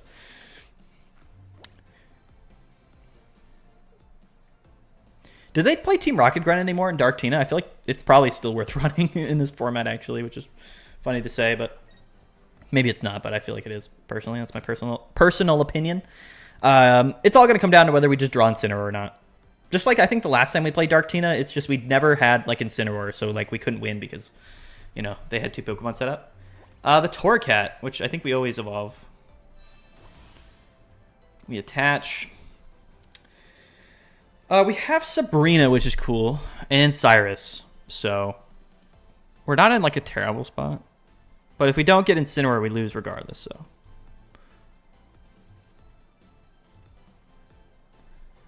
I don't think putting Cape on the Turtonator ever matters. Because we're going to be in range of the Darkrai KOing us anyway, right? So, I'm just going to put it on the Torcat. Do I think they needed to increase the deck size to 25 with the amount of cards in the card pool? Yeah, I guess so. But then I think decks would be super broken. Because you're guaranteed to start with the basic Pokemon. There's no mulligans in the game. So doing that would be insane. It would be an insane thing to do. Because people would just play, you know, you could still kind of finagle the way around like being guaranteed to have like the basic Pokemon start, which means you just have more cards in your deck that could provide value to you. Like every deck would just be playing like Mars or Red Card and stuff. It wouldn't be that much different, I don't think. More cards means less consistent decks though. It does, but it doesn't. Like that's the thing. I don't think it really would that much. It would just make every deck better. But I guess you're right. I mean, we don't have a lot of Pokemon search, so like I guess you're not wrong. I like the research here a lot. If we still don't get Incineroar in the next 2 turns, then it's sort of, you know, it's one of those. Yeah, let's cape this. We're gonna bench this Turtonator as well. Just as a meat shield for a turn, I think. We are at 10 cards in deck, no Incineroar. It's gonna be one of those games again, guys. It's just gonna be where we just don't draw Incineroar and we just lose. That's how I'm feeling. Although the Giratina is out of the way, so that's big, I guess. But yeah, I mean, no Incineroar is GG.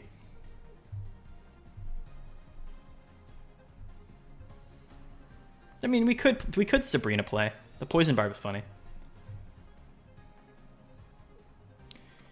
Maybe 5 years from now, but they're going to fix the mulligan system. They'll have to change the way the game works, for sure. It fundamentally, the game is broken. Oh, Guzma. Sure.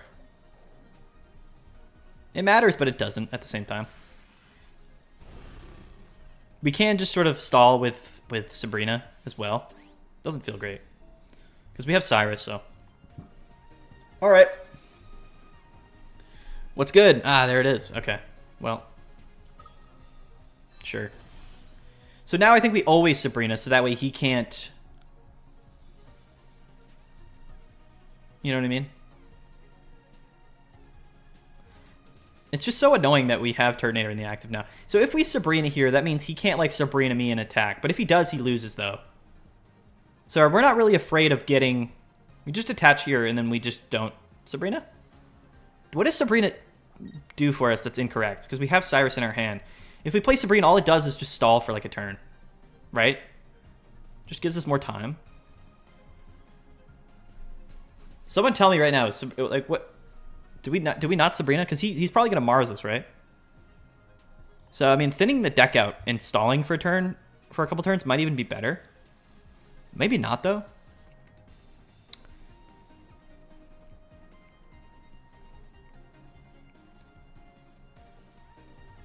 I'm just going to do it. We're just going to do it. We're going to do it, guys. Committing.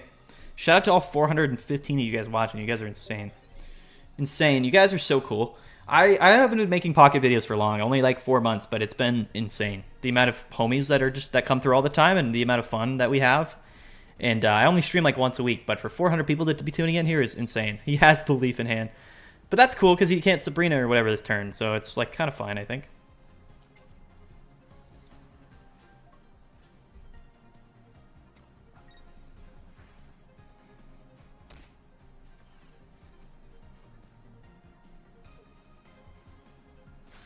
I think his only out here is to...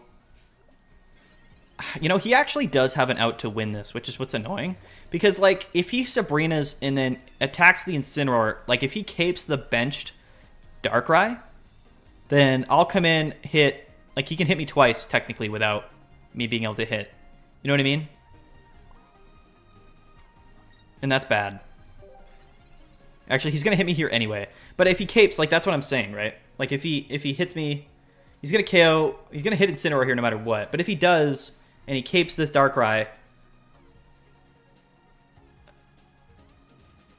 I don't know. We can lose this, though. We 100% can lose here. I don't know if our opponent maybe sees the route. Did you make content on anything before Pocket? Yeah, like 3 or 4 years ago, I made Pokemon TCG videos of me, like the official card game. And I did that for like a year, like on or off. I was in college at the time. And then I stopped. I like graduated college and got a job and got married, had a child, you know, all of the sort of adulting things. And then I just didn't make videos for a while. And then just sort of got back into it eventually. When Pocket came out, I was like, you know what? I kind of want to go back and make more videos. So that was what I did. Cyrus in hand, I think... I mean... Oh, the Oricorio is nuts. The Oricorio is crazy. Does he go into it? What does Oricorio do for him? I guess, actually, it might do enough for him if we don't draw Lily. If we don't draw Lily, like this Oricorio could win him the game because he can retreat. I mean, technically, we do 20 damage and the burn could stick, but like if we don't draw Lily, then he can whittle us down enough to KO with Darkrai. That's right, lore dump. Yes, I do have a kid. I have a daughter. She's 3 years old. Correct. Correctamundo, and I have a full-time job. The Pokemon Pocket is not my job. Thoughts on our title chances this year? I think our title chances are a lock, I think. Lily. Let's go. Fire Fang. He'll take the burn damage. Get burned. Let's go. He's probably running healing cards, though, which is why like all of this is pretty suspect, although the burn sticks. So he's probably going to have like 1 or 2 Pokemon Center ladies, right, in his deck. So, I mean, the chances that he heals is pretty high, truthfully. See, we played our Sabrina here. And that's the thing. Like, we shouldn't have played Sabrina. You know what I mean? You guys talked me into Sabrina, but it was definitely the incorrect play, sadly enough.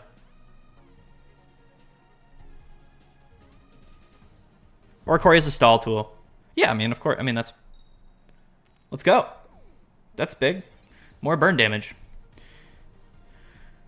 We're not going to Lily yet. Sure. They took PCL out. Do they really? Do they take There's no way they take PCL out in this format right now with Oricorio and Burn and stuff. There's no way. There's no way. Right? There's zero shot that they do that. But also I mean, I still feel like we can lose this game. Do they play Mars too? They got to play Mars, right? The Cape?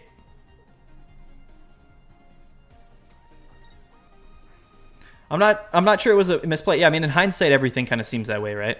But all right, so here's the deal.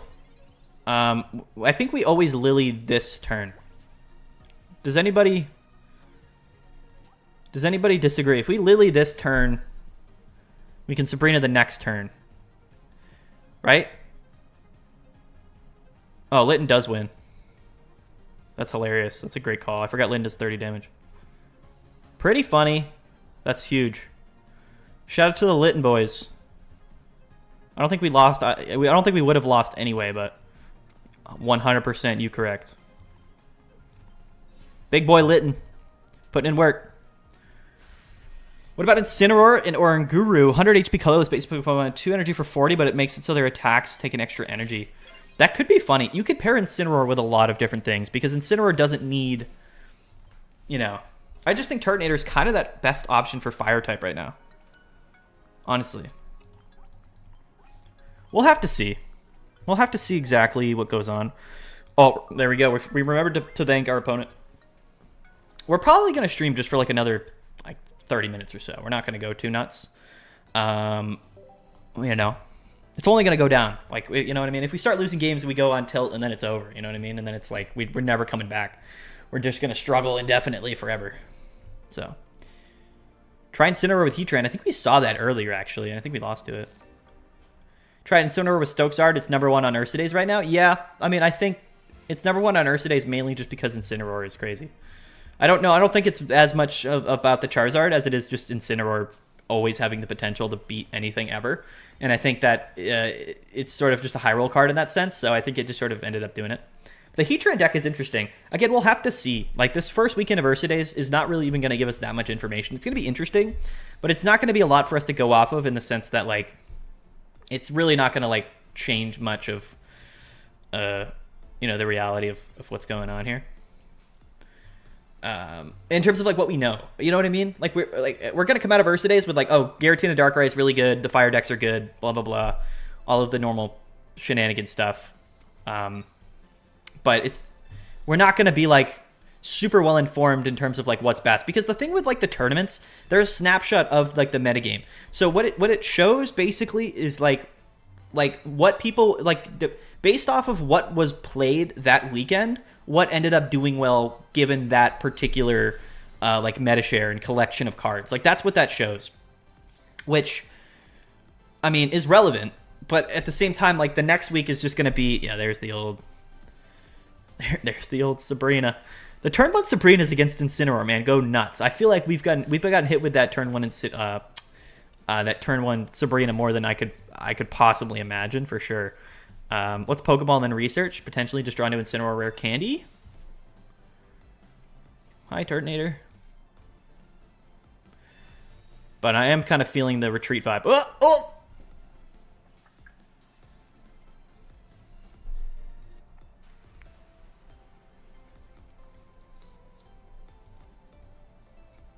Let's go. Things are looking up for the boys over here. We're doing it, guys. We're doing it today. We are doing it. That's hilarious. You asked me how Incineroar was number 1 seed after the first day of Ursa Days, and I'll tell you why. The reason for it is it's broken. You know what I mean? And that's the other thought that I have. Like Turtonator is good. Like in the scenarios where, you know, you can go Turtonator into Turtonator and whatever, and it flows good. But like Incineroar just on its own, like, is good because it kind of is better if you can get it out early enough. You know what I mean? It's just like, that's sort of the weird part about it. Do they play Pokecoms in the Charizard list? Can anybody tell me? Off the dome real quick. Let's go. Easy dubs. Big W. The new Salazzle with poison and burn damage is interesting. It is interesting. The Incineroar deck on Ursa Days has only faced 8 decks. Half Giratina Darkrai and half Charizard. Yeah, okay. So I mean, there you go. That's another great point as well. Right. That's the other thing you got to take a look at. And, the Ursa Days, like, day one of the Ursa Days is fun to look at. But to be fair, like, half of those decks that are at the top of Swiss at the end of the first day of Swiss rounds, realistically are decks that kind of probably got a couple of bye wins and then probably just played a bunch of meme decks in the first couple of rounds. You know what I mean? Like, it is so much luck. Once you get into day two, you're basically faced up against really only other decks that are kind of top tier decks. And then it really becomes sort of a matchup game. So, again, we'll talk about it. We'll go so in depth on Monday. It's crazy. Like, we're gonna really get down to the bottom of things. What a weird starting hand here. Okay, do we ever just start Litten? We're going second. If we start Litten here, like starting with Turtonator without Kiawe is just bad, right? We're gonna try it out because we're going up against Metal as well. What's going on? Nene plays COD. What's going on, dude? I like the name. Rainbow Incineroar looks so good. Yeah, it does. So okay.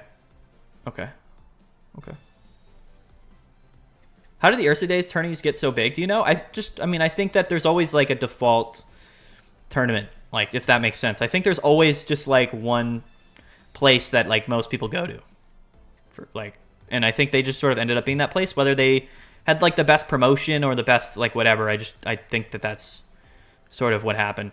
Okay, so the problem with Litten here is that we go to 80, and if we attack, then he KOs us, right? Because we go to 50. Which is bad. So we can't attack him. All right. Leading Litten might not have been the best move, but we can always just retreat, and it's no problem. Do you think your Masquerade Decidueye deck list is still good? Yeah, I think Masquerade Decidueye is very, very good. For sure. Here comes Solgaleo. Yeah, double Turtonator, Litten in the active. Like, I mean, Rare Candy's top decking, so it is what it is. Ah, that's another Litten. Okay.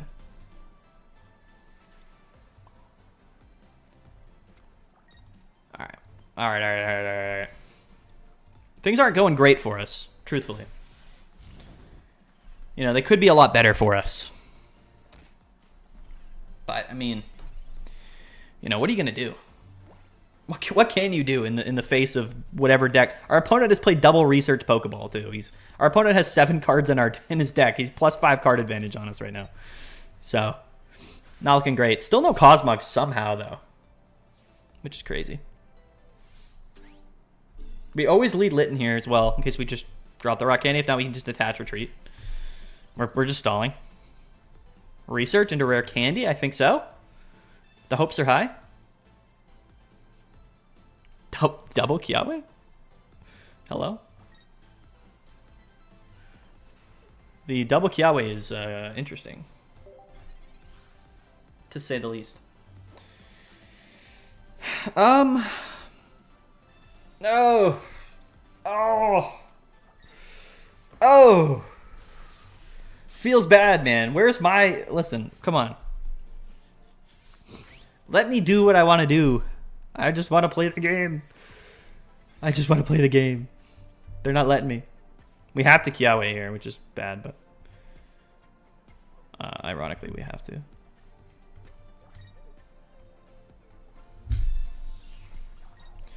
You can win this with 2 turts? Yeah, I mean, technically. Well, actually, no, because he's attacking us first. And that's a Cosmog, so... No, in fact, we cannot. This man has 5 cards in deck. I don't think you guys realize this man has moved through almost his entire deck list. Like, there's no chance whatsoever. We could research into a Giant Cape, potentially. Oh, no, we already played Giant Cape, so yeah, we kind of auto-lose here. The double Rocky Helmet, Skarmory, into the double Litten KO is bad. To be fair, it all kind of comes down to us when we let off with Litten, assuming that it was better to do so, but it wasn't better to do so. Because our homie just, he had it like that. Yeah, but we're way cooler than him, so... Yeah, for sure. This is like to me, like, this is the times where Turtonator feels bad. Because it's like sort of like, what do we do if like we don't draw in this, like we can't get Rare Candy Incineroar and we don't get Kiawe, right? Our deck doesn't do anything. But I guess that's the case with all the decks, right? So it's like, I don't really necessarily look at it like a massive downside. The BM's unreal, by the way. The BM is unreal. You know what I mean, though? Like, yeah, I mean, it's like, of course, like, in a world where we don't get Rare Candy or Incineroar or Kiawe, like, you're not going to win. Like, those are cards that kind of make the deck function, you know what I mean? And you kind of hope to get one or the other, but sometimes you get neither, and you just can't win that way. It's one of the big upsides, I think, to Solgaleo, for sure, is that you almost always just have, like, the Skarmory, you know what I mean? Like, you'll almost always have Skarmory to just use, which can just win games in its own right. All decks need a 3-card combo now. Right. Turtonator's fine, but man, it's felt bad more often than not, to be honest. Yeah, I know. It's interesting. It is, for sure. I think we'll probably end up, like, after this, I'll probably just swap to the old Charizard list. And just see what they're running, because I am interested to see, like, you know, like, what deck they have that they're playing. Here we go again, boys. Although we have other stuff in our hand, right? We've got other stuff going on here. We'll see. We'll see what we can do. Okay, there's the Cosmog. Okay, all right. Hold up now. Always research.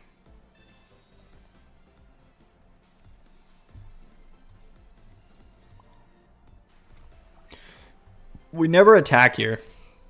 In fact, we always retreat. We have to retreat. It doesn't feel good, but we literally have to retreat.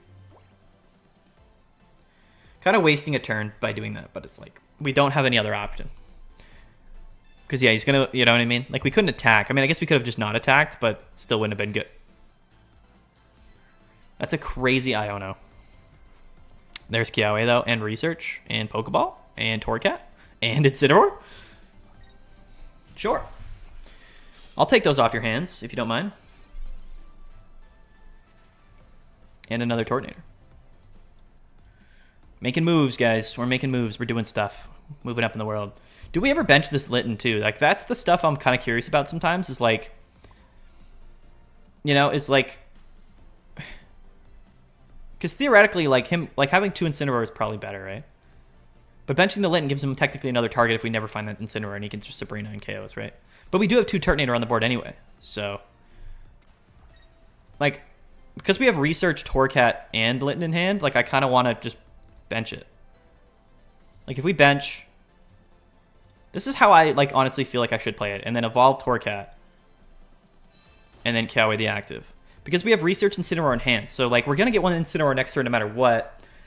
We can KO the Skarmory, and then it's like, you know what I mean? Then it's like we're kind of just vibing.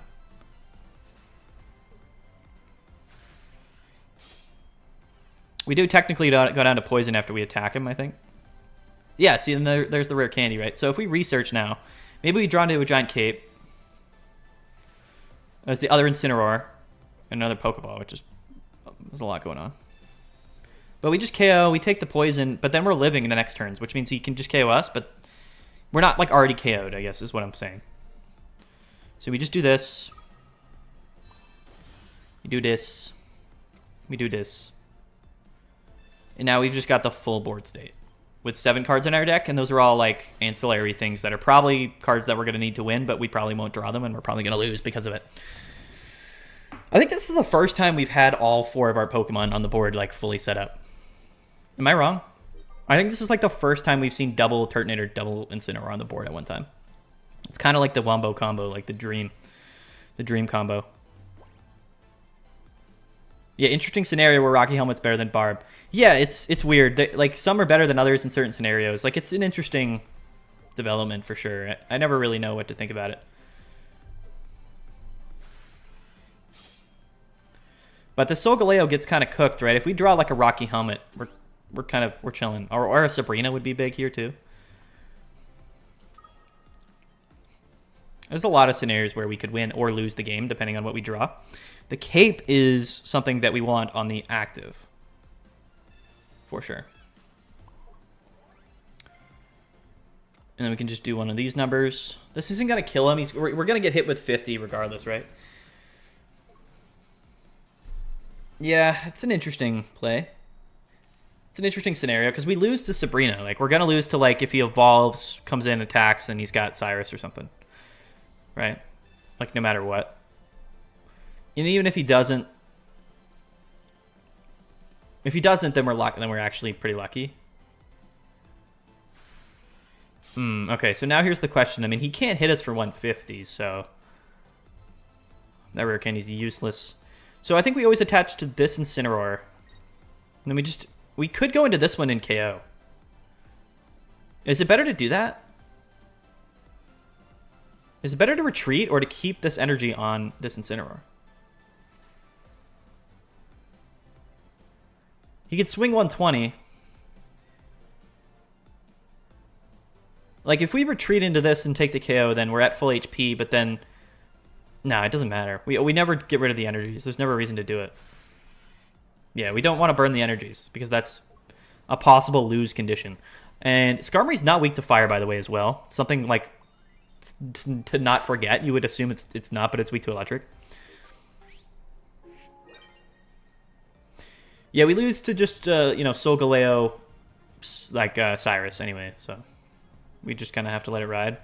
We have Sabrina in our 5-card deck. We also have Rocky Helmet, which could win us the game. Yeah, okay. Let's go. Big W's. Big W's. Chilling. 450 people are here right now, guys. Holy smokes. What on earth is going on? That's insane. You guys are incredible. We've been thanking our opponents, too. I've been remembering, so big shout out to me. And I feel like we've kind of climbed a little bit. Have we gone up? What points are we at? Have we gone up? How many have we gone up? Does anybody know? I feel like we've risen. Maybe not. I don't even remember what we started at. BFF Hooli, we love Mads. Shout out to that. You helped me master last season. That's great. I hope I helped you because that was the whole point. That's why I'm here, brother, is to help you out. We should carpool to the stream to save on gas. Well, that's a funny comment. That's a hilarious comment. We love your content. I knew you would do well. I really, really appreciate that, man. Again, I'm not, like, I have a job. Like, this isn't, like, my career or anything, so I'm not, like, super, like, I'm not like, oh, man, like, like, I don't, even if half as many people watch my videos, I would still do it, and I would still love it, so, yeah. You were up since you came about 45 minutes ago? Oh, since you came in. Well, yeah, okay. I don't remember what we started at the very beginning, but that's good to know. Since the start of the stream? I went up 26 points? Yo, let's go. Just put the Kiawe in the bag, bro. Just throw it in the bag. Incineroar? No. What a not good hand we have here. I guess we could just top deck Incineroar, right? That'd be cool. Was this a misplay in doing this? It might have actually been, because doesn't Torcat KO us now? Actually, no. Torcat does 40, right? Who knows? Not I. Although he can just Incineroar KO us, right? He can just Rare Candy Incineroar KO. But what else could we have done? We would have gotten KO'd anyway if he does that. There you go. There's the Pokemon Pocket experience, everybody. Just when you thought you were doing good, you're not. Trust me, you're not. Sometimes you're not doing good at all. In fact, you're doing the opposite of good, and you play one turn and then you lose. Tough. Yo, peace out, Elijah.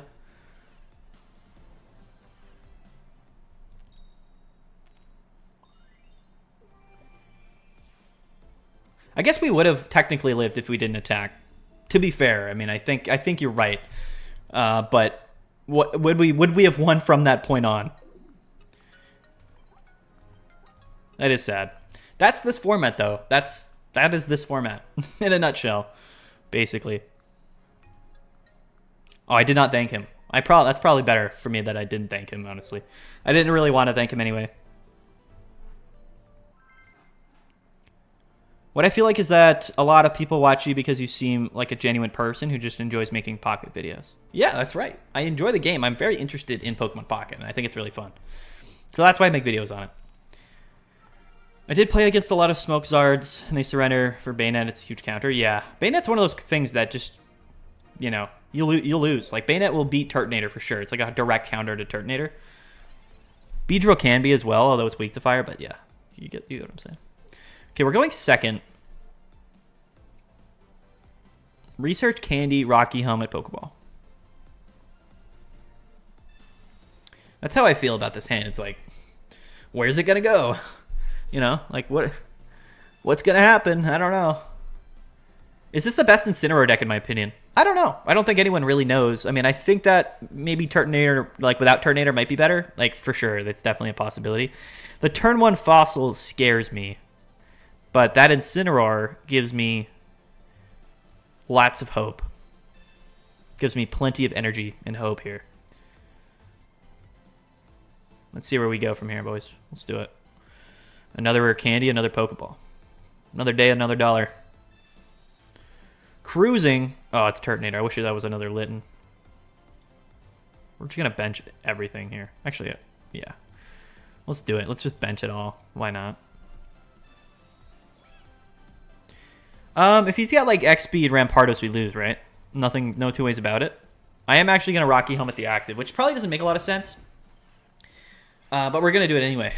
So, there we go. I think it actually does probably matter versus Rampardos. I don't know. Stoke Zard and Incineroar is demonic. Yeah, it's good. It might even be better. I'm not saying it's not. Oh! Don't do it to me, bro. If this man has turned to Rare Candy Rampardos X Speed, I'm out of here, dude.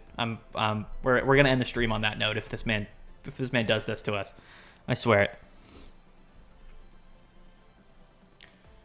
What are the best plays to play Oricorio? Not Luxray? I think Magnezone's good, and I think honestly the best way to play Oricorio is like with like Greninja Giratina or like Arceus and Crobat and like these other sort of weird combo decks. He attaches to the bench. And another Skull Fossil comes down. You know, that's how I feel about it. Yo, the Kiawe's nuts. Okay. Here's the deal, boys. I'm pretty sure we don't... I think we attach and we don't attack in Kiawe, right? Because then we have a follow-up, at least, to the Rampardos. Right? Actually, no. We just KO that Rampardos anyway, even if we just KO the active, right? Am I wrong? If we attach active and KO, then next turn we just take a hit and then we KO. But then we might go down to something after that, too, which is a bit scary. What is better here? Let's think. Let's think. So if we don't attack him, he has to probably attach to retreat, which means we're kind of safe from Rampardos next turn regardless. This is probably a misplay, but like my mind is telling me to do this. Don't I feel weird not ending on a win? Yeah, no, for sure. I was just kind of kidding, to be honest. But to be fair, I might have rage quit, yeah, if we got blasted by a turn 2 Rampardos with X speed. It's happened before. I don't think it's a misplay. I mean, in hindsight, nothing's a misplay until it is, until the outcome ends up being worse for you because of the play you made. There's the Lycanroc, but you can't retreat, right? So, like, it's kind of like whatever. You know what I mean? I guess the Lycanroc is scary because he can hit up, but he can't KO us. Like, so I think Incineroar just kind of steamrolls here. I think we just sort of ride out and we kind of just steamroll. But we've taken damage too. So now I think we just like attach the Cape. Cape's the Rampardos. Okay, so what does that do for him? Probably quite a bit, actually. Because that we can only hit him for 160, so that Cape was insane on Rampardos, actually. Genuinely kind of nuts. But, I mean, if he does KO us, then Turtonator can clean up. Because he takes... Right? Maybe not. It's an interesting dilemma, actually.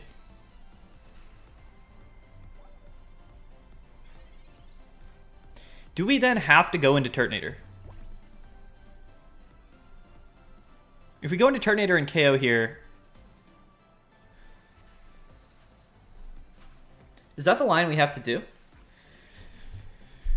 I don't think we can, because then we're never going to have the energies on Incineroar, right?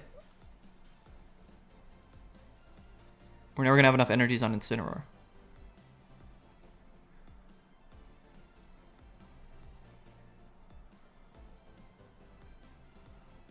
Like, if we KO here, he's going to go into Lycanroc, hit us for 100.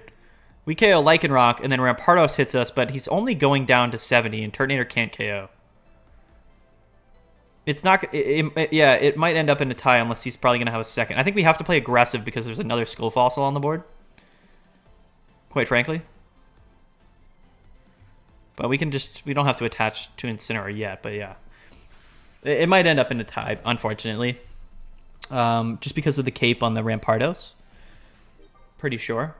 We technically could win with like a Sabrina maybe if he doesn't evolve. If he doesn't like evolve this Rampardos in the next 2 turns.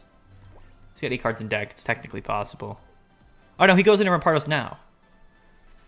That's not the correct play though. Why would he do that? Why would he make that play? Does he have like healing? The Sabrina's super interesting. The Sabrina's game, no, right? Because if we Sabrina here, we can KO one of these. He's got to go into something here, which will put him in range of getting KO'd by Turtonator. Am I wrong? We have to Sabrina. If we Sabrina KO something, we KO everything else. Right? Am I missing something? I guess if he heals, then no. But if we stay in, if we attack and stay in, then I think we always Sabrina. Because then that forces Rampardos to take more damage. And he'll be technically lower if we do that. He could have Lily. You think he has Lily? Think that's why he made this play? But Turtonator should clean up regardless.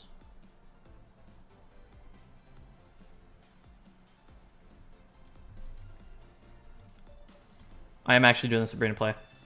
I can't think. My brain, it's too late in the night. My brain isn't working extremely properly, but I am going to Sabrina here. Because I feel like we might bait him into coming into this fossil, which is what I want. Yeah.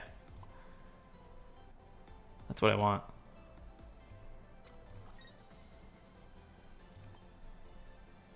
Dude, we were 1 second from timer there. I don't know if anybody noticed.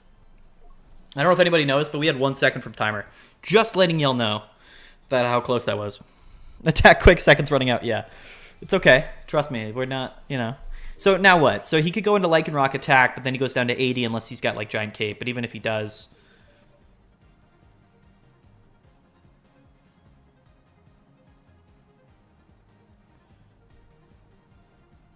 Nah, he goes into Rampardos.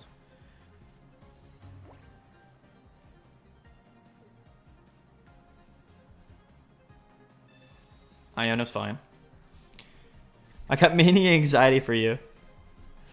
Let's go, Theo. I appreciate you noticing. So this, I mean, imagine if he just potioned. Like, if he just threw a potion out. Can you imagine? That'd be crazy. Potion would be absolutely nuts right now. 3 energies on the Lycanroc. Yeah, that's GG.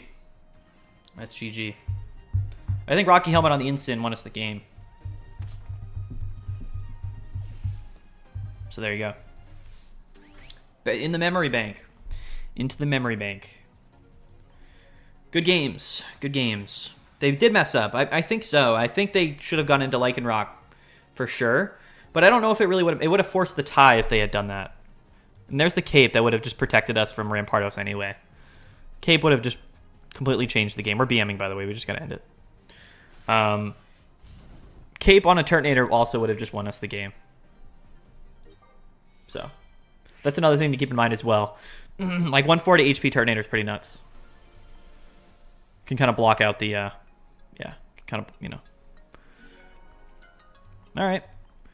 How about one more game, gents? One more game. We'll thank our opponent. That was a good game, and then we'll get on out of here. One more game, and then we'll bounce out. It's been a great stream. I mean, we've lost probably a lot. We have. I don't know if we've won more than we've lost for sure, but we've had a good time. At least. And Incineroar was fun. I don't know if, like... the thing with the Masters right now is, like, I just don't have something, like... If I really wanted to get to Master Ball, I would play Giratina Darkrai, but I can't do that. I just can't. I can't just sit here and play Giratina Darkrai for more games, and, like, I just don't want to do that. So that's where we're at in life. And unfortunately, that's how it is. This Pikachu scares me, though. Is this like an Alolan Raichu play? It's crazy if it is. It's gotta be, right? Could just be like small Raichu, but 486 people watching. Great stream, bro. You got cool energy. Yeah, I appreciate that, dude. I do. You guys are all super cool too. Like, I don't know if it's normal with like live streams or something. I don't know how it works, but like everybody in our streams is like super chill. Just exclusively super chill, which I really do appreciate. Everyone's cool in here. Defalol and Raichu, yeah, for sure.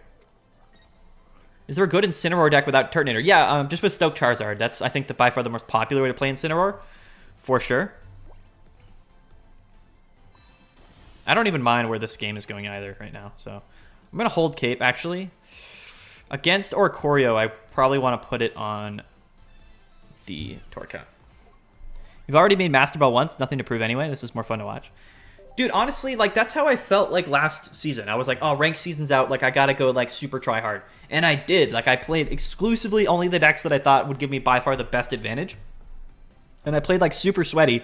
And, yeah, I did get Master Ball with, like, a 70% win rate. And it was super degen. But, like, I felt good about myself. You know? Truthfully, I did. But it was, It wasn't. I can't do that again, man. I don't feel like that's the play. There's the Alolan Raichu, which is terrifying, actually. Makes me want to. I should have maybe caped the active, actually. So it does 60 plus 30 more. So he's doing 120 to us anyway with 2 energies, which is bad, right? So let's just go ahead and KO the active, and then I guess we just ride out with Incineroar with 1 energy. And we have Lily in hand, which actually makes me feel good, and we are going to go ahead. It makes me feel good. I feel good currently. That's probably going to end soon, but yeah, let's just KO this active Pikachu and then whittle down the Raichu. Because we have Lily in hand, so I feel good about it. Didn't know you live stream, says Alan. I don't, honestly. I live stream like on Saturday nights. Like, that's it. Like, I have a wife and a kid and a job. Like, I just can't. Some of the other pocket YouTubers like do YouTube full time, and I give them full credit. They probably have a bigger following than me. They probably get more money than me. The money from Pokemon Pocket on YouTube is awesome. Like, I'm not going to downplay it. It's incredible, especially when like over 100,000 people watch my videos. But it's not like my job. Like, I can't. At least for me, I can't like support my family off of it. So like, I have like a career. I have like a job, and that's not a bad thing. It's just I can't play. Like, I just don't do this for a living. You know what I mean? That's all I'm trying to say. That's all I'm trying to say. Do we ever even attach a second energy here? I don't know if we do. We're going to take 80, but then we'll Lily off 20. He's going to take more burn damage. Oh, never mind. Oh, yeah, he is, yeah. You already made... Oh, sorry. At what rank does it start to get really sweaty? Ultra 2? I mean, I don't know. I mean, for me, Ultra was always where it was sweaty. Probably, yeah, Ultra 2 would be the cutoff, because that's where all the people who were in Master Ball before, that's the very minimum that they would be. You know what I mean? Would be Ultra 2. I think so. Okay. We always Lily, but I don't think we attach yet. Is attaching here not safe?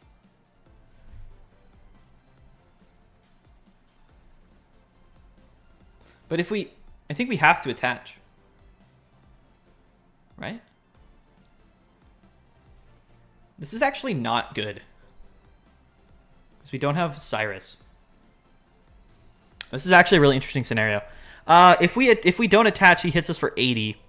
And he's not even 2 at KOing us, but he's not going to attack. Like, if we don't attach and we attack, he's just going to go into Oricorio. And he's going to whittle me down, and then we have to draw into Cyrus. You know what I mean? I just don't think attaching really ever does anything, does it? We only had 1 Lily, so if we don't have, like, Cyrus, we're cooked anyway. I don't think we attach. That might be a misplay, but I really don't think so.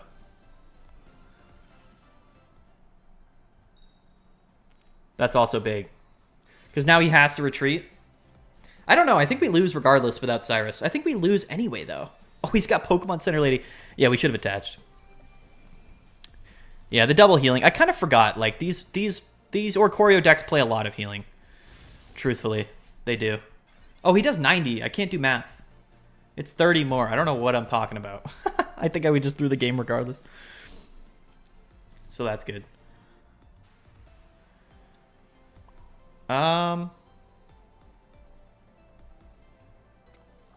How about one of these numbers? This isn't doing anything for us, but we're doing it anyway. Yeah, I think we threw the game, unfortunately. I can't do math. I thought he did 80, but no, it's 30. Sorry, I just can't do math. I'm too tired. Yeah, we got smoked. We drew into Cyrus too, though, so theoretically we would have just won, but yeah.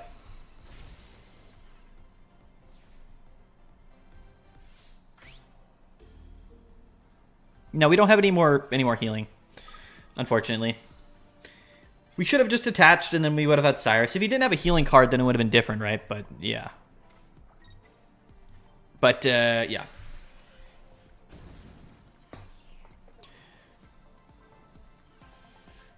Yeah, the 30 per energy is insane. Yeah, I just, honestly, I mean, to be fair, he also needed the healing. So there's a couple of factors that went into him, you know, not dying there. But no, we definitely misplayed. I, for some reason, thought he only hit me for 80. I don't know why I thought that. I just did the math wrong. And we did end up drawing Cyrus, so we would have won regardless. But, yeah, that was tough. Actually, no, because if we... Yeah, we would have had another turn. I think so, right? I think we would have won if we attached, because we did end up drawing Cyrus off the research. Let's play one more. I don't want to end on a low note. That's my bad. I have not played against Alolan Raichu very often. I did not do the math correctly. For some reason, I thought it did 80 if I had 1 energy, but no, it did 90, which was enough to 2-hit KO me, coincidentally. Better Galliard? Yeah, definitely a better Galliard.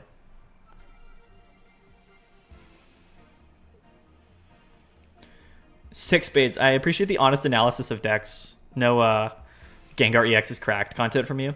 I mean, it's tough. Like, I have sympathy for people. Like, you can only make so much content, right, in the game. And no one's gonna make a video saying, like, oh, look, like, it's Gengar EX and it's not good, but you should, like, watch this video anyway.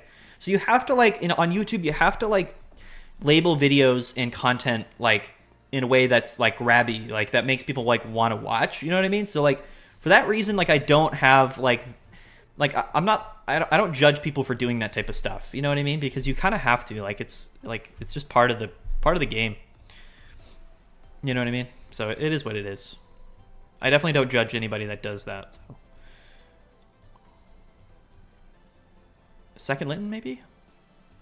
Probably.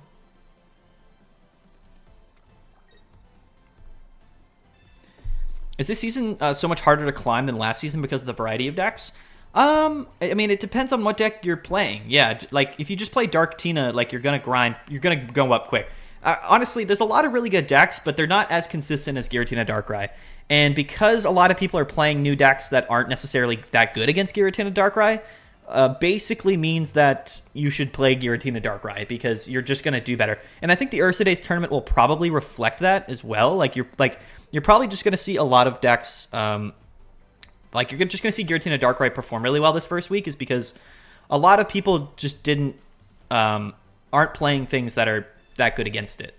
Like, there's a lot of Fire, a lot of Solgaleo, which are really strong decks, but they're not necessarily that good against Giratina Darkrai. Whereas, of course, just playing like Meowscarada or like Decidueye or Serena, like some of these grass decks, like, you'd have a much better chance against Giratina Darkrai. But unfortunately, like, the meta, it's just everybody wants to play the new stuff. Like, no one really wants to just counter like Giratina Darkrai and just sort of remain like in that part of the universe, you know? The Cyrus in our hand might be our win condition too in this particular match. We're a little bit on autopilot now, but it's not a bad thing. Gyarados was the biggest op, and he's gone.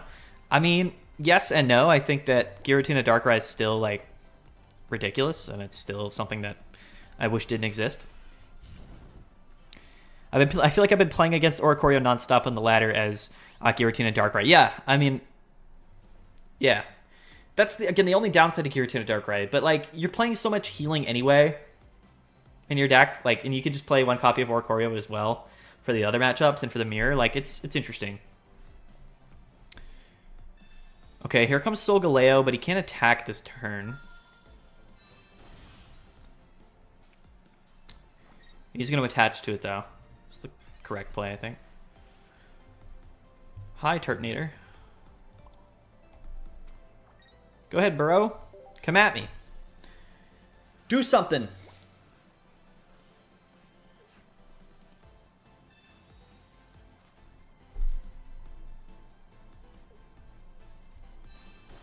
the Cosmium. He attaches to the... I would attach to the Snorlax if I were him here. Just to put actual pressure on the active. Because now... Ooh, the Sabrina's... Sabrina's kind of nuts, right? Because we have Cyrus, so... Do we Sabrina yet? What do we get from Sabrina this turn? I don't think we Sabrina this turn. I think we maybe hold it for next turn if they evolve one of their Cosmium. Right? Why would we Sabrina this turn? He's just going to go into this. I don't think we ever do that. I think we just attack the Snorlax. I think we ride out this way. If the game gets extended, Solgaleo has the benefit of being a lot more aggressive and being a lot like quicker, so he is going to evolve now. Which makes sense, because he's probably going to go into it now to KO Turtonator, right? He would be incorrect to not do that. It would be incorrect for him not to do that. 100%. Yeah, okay. So Cyrus in hand should give us sort of the leg up, I think. He needs red card or Mars. Yeah, which kind of scares me. We have 6 cards in deck, which is kind of want to... I might just burn the Sabrina here anyway. On the real. Because if we burn the Sabrina... Oh, no, because he's going to go into Snorlax if we burn the Sabrina, right? Which we don't want. So, yeah, I guess we have to just hit him and then hope that, you know, we don't get Mars'd out of our Cyrus. I guess that's sort of it. Incineroar? That's massive, too. I actually love that for us. Just gives us a little bit more legs here. He's probably playing Lily, so I am going to attach active here. And we're just going to hit for 80, which is actually 100. With Lily, puts us in range. We're good, right? I mean, I think we're kind of locked up. He could... If he Sabrina's, yeah, we always just go into Turtonator and let him do whatever. We have another Kiawe in the deck, which would be funny, but... Mars would be tough. If he goes into this Solgaleo attacks, plays Mars, that's tough. That's worst case scenario, for sure. But we could always just retreat and then force him to have, like, Mars and then Cyrus. Yeah, he's got to go into this. But if we don't see a red card or a Mars here... 3 cards in deck. He's got to Mars us, right? For sure. Got to be Mars. He'd be silly not to, even though we have 2 cards in hand. I think you Mars here. I think you just like hate yourself for not playing Mars and then me having the Cyrus. You know what I mean? Like if it were him, if I had it in my hand, I would play it just so that I knew. Yeah, you know what I mean. So it's better to like do it and then get got than to not do it and get got. You know what I mean? So 5 cards in deck. That's all this comes down to here. He probably also might have. Well, Lily would be a good top deck as well. That's what I'm talking about, guys. We're gonna end the night on an RNG win, just like Pokemon Pocket intended. You know what I mean? Just like we were meant to do from the very beginning, is win games with just pure skill, top decking what we need. You know what I mean? Like, and he doesn't know that we top decked it. I don't think. I think he just thinks we Marsed us into it, and that also feels bad for him. But you know what? You know, I don't care. I don't care. We take those dubs. GG's, guys. GG's. Everybody have a great night. Thanks, everybody, for tuning in. Stay tuned. Tomorrow, we might get a video out. I'll probably do a Master Rank gameplay video tomorrow, but it's gonna be on something probably mainstream. It'll probably be Solgaleo. It'll probably be like Incineroar, or maybe something like that. So stay tuned. We'll have a video out tomorrow, hopefully. I might be lying. I might have time to do it.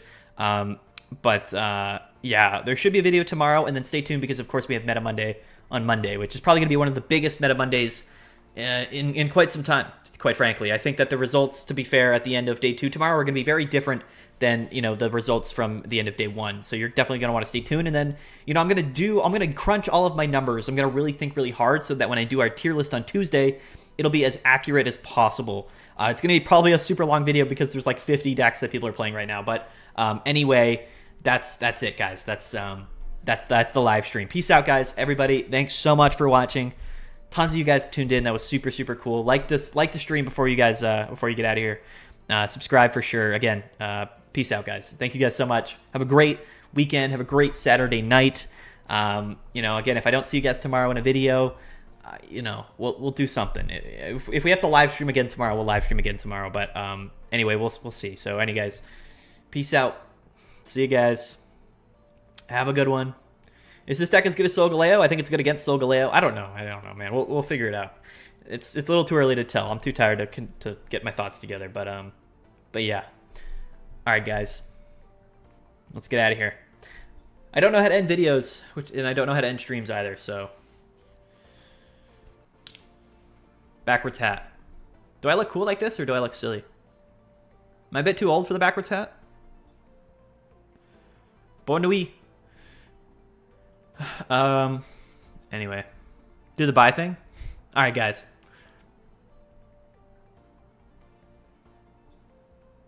Bye.